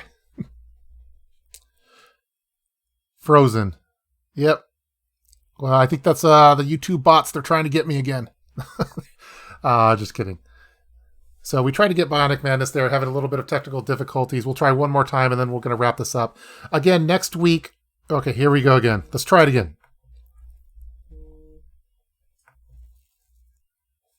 All right. I could hear you, and I could see you. Okay. Yeah, let me turn you up so I can see you. We good? All right, we're good. I see you have a gas mask in the background. You have yeah. I see some awesome cheat sheets back there. Yeah. Those are cool. And then, I don't know if you can see right there. Yeah, look at that. Oh, is that a TheUrbanPrepper sticker or tin? That looks awesome too. That's a tin. Nice. I don't know where I got them from. I don't know. Some joker on YouTube probably. I don't know. Yeah. Some troll. Yeah, some troll. Well, thank our regular guest, Bionic Madness, we have on the show to wrap this thing up. My throat's getting tired. My wife is sending me text messages saying, "When are we going to go do something?"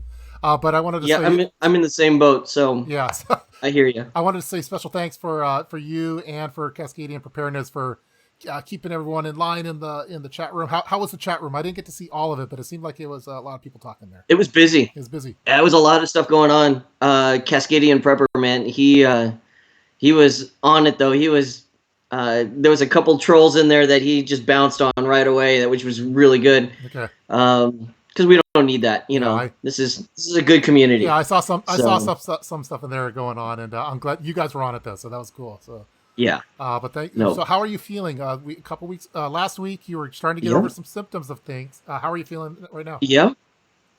I am like 95%. Really. Awesome. I feel great. Yeah. I'm no longer, feeling any kind of symptoms or anything like that. No shortness of breath, anything. So yeah, life is good right now, and I'm in a good spot.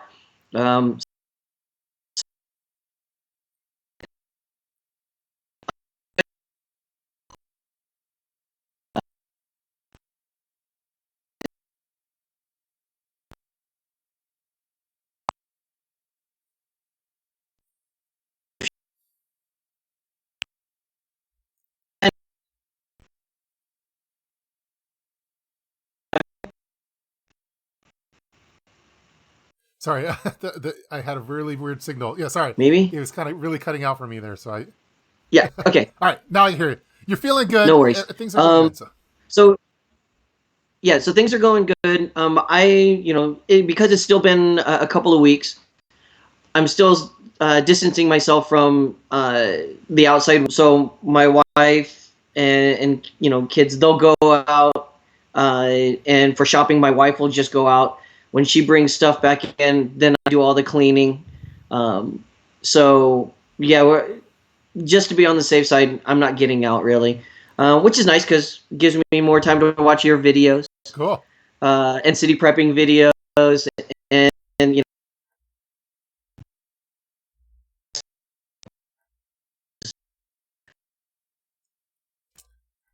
Well, man, I don't know if you could hear me. I'm having all sorts of glitches going on.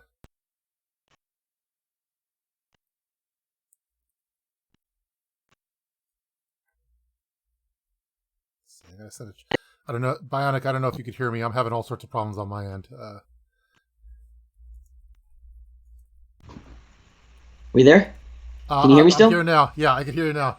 It's super glitchy on my end. So I think I think my wife contacted YouTube and told them, "Hey, shut this thing down." She says he's talking to another guest. So, but the main thing I just wanted to thank Bionic Madness and then also Cascadian Preparedness for controlling things in the chat room to make this live stream happen. Absolutely. Again, next week I have a really cool show. We have Drop Forge Survival. We have Budget Bug Out. We have Preparedness Awareness.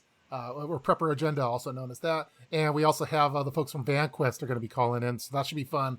And then the following week, some other future guests that are coming up I have Late Boy Scout will be calling in. Let's see who else. We're working on a lot of fun guests, so it should be a lot of fun. So it's great, and we've been getting really good feedback in the comment section. So cool. Yeah, I think this is such a great thing. So I think it's gonna spin off into the long-awaited Prepper Roundtable. I think. Yes, please. We need to get that going. It's spinning off. So once we're all no longer sheltering in place, hopefully that will happen. But right now, it seems like we could probably do it virtually for the time being. So. Yeah.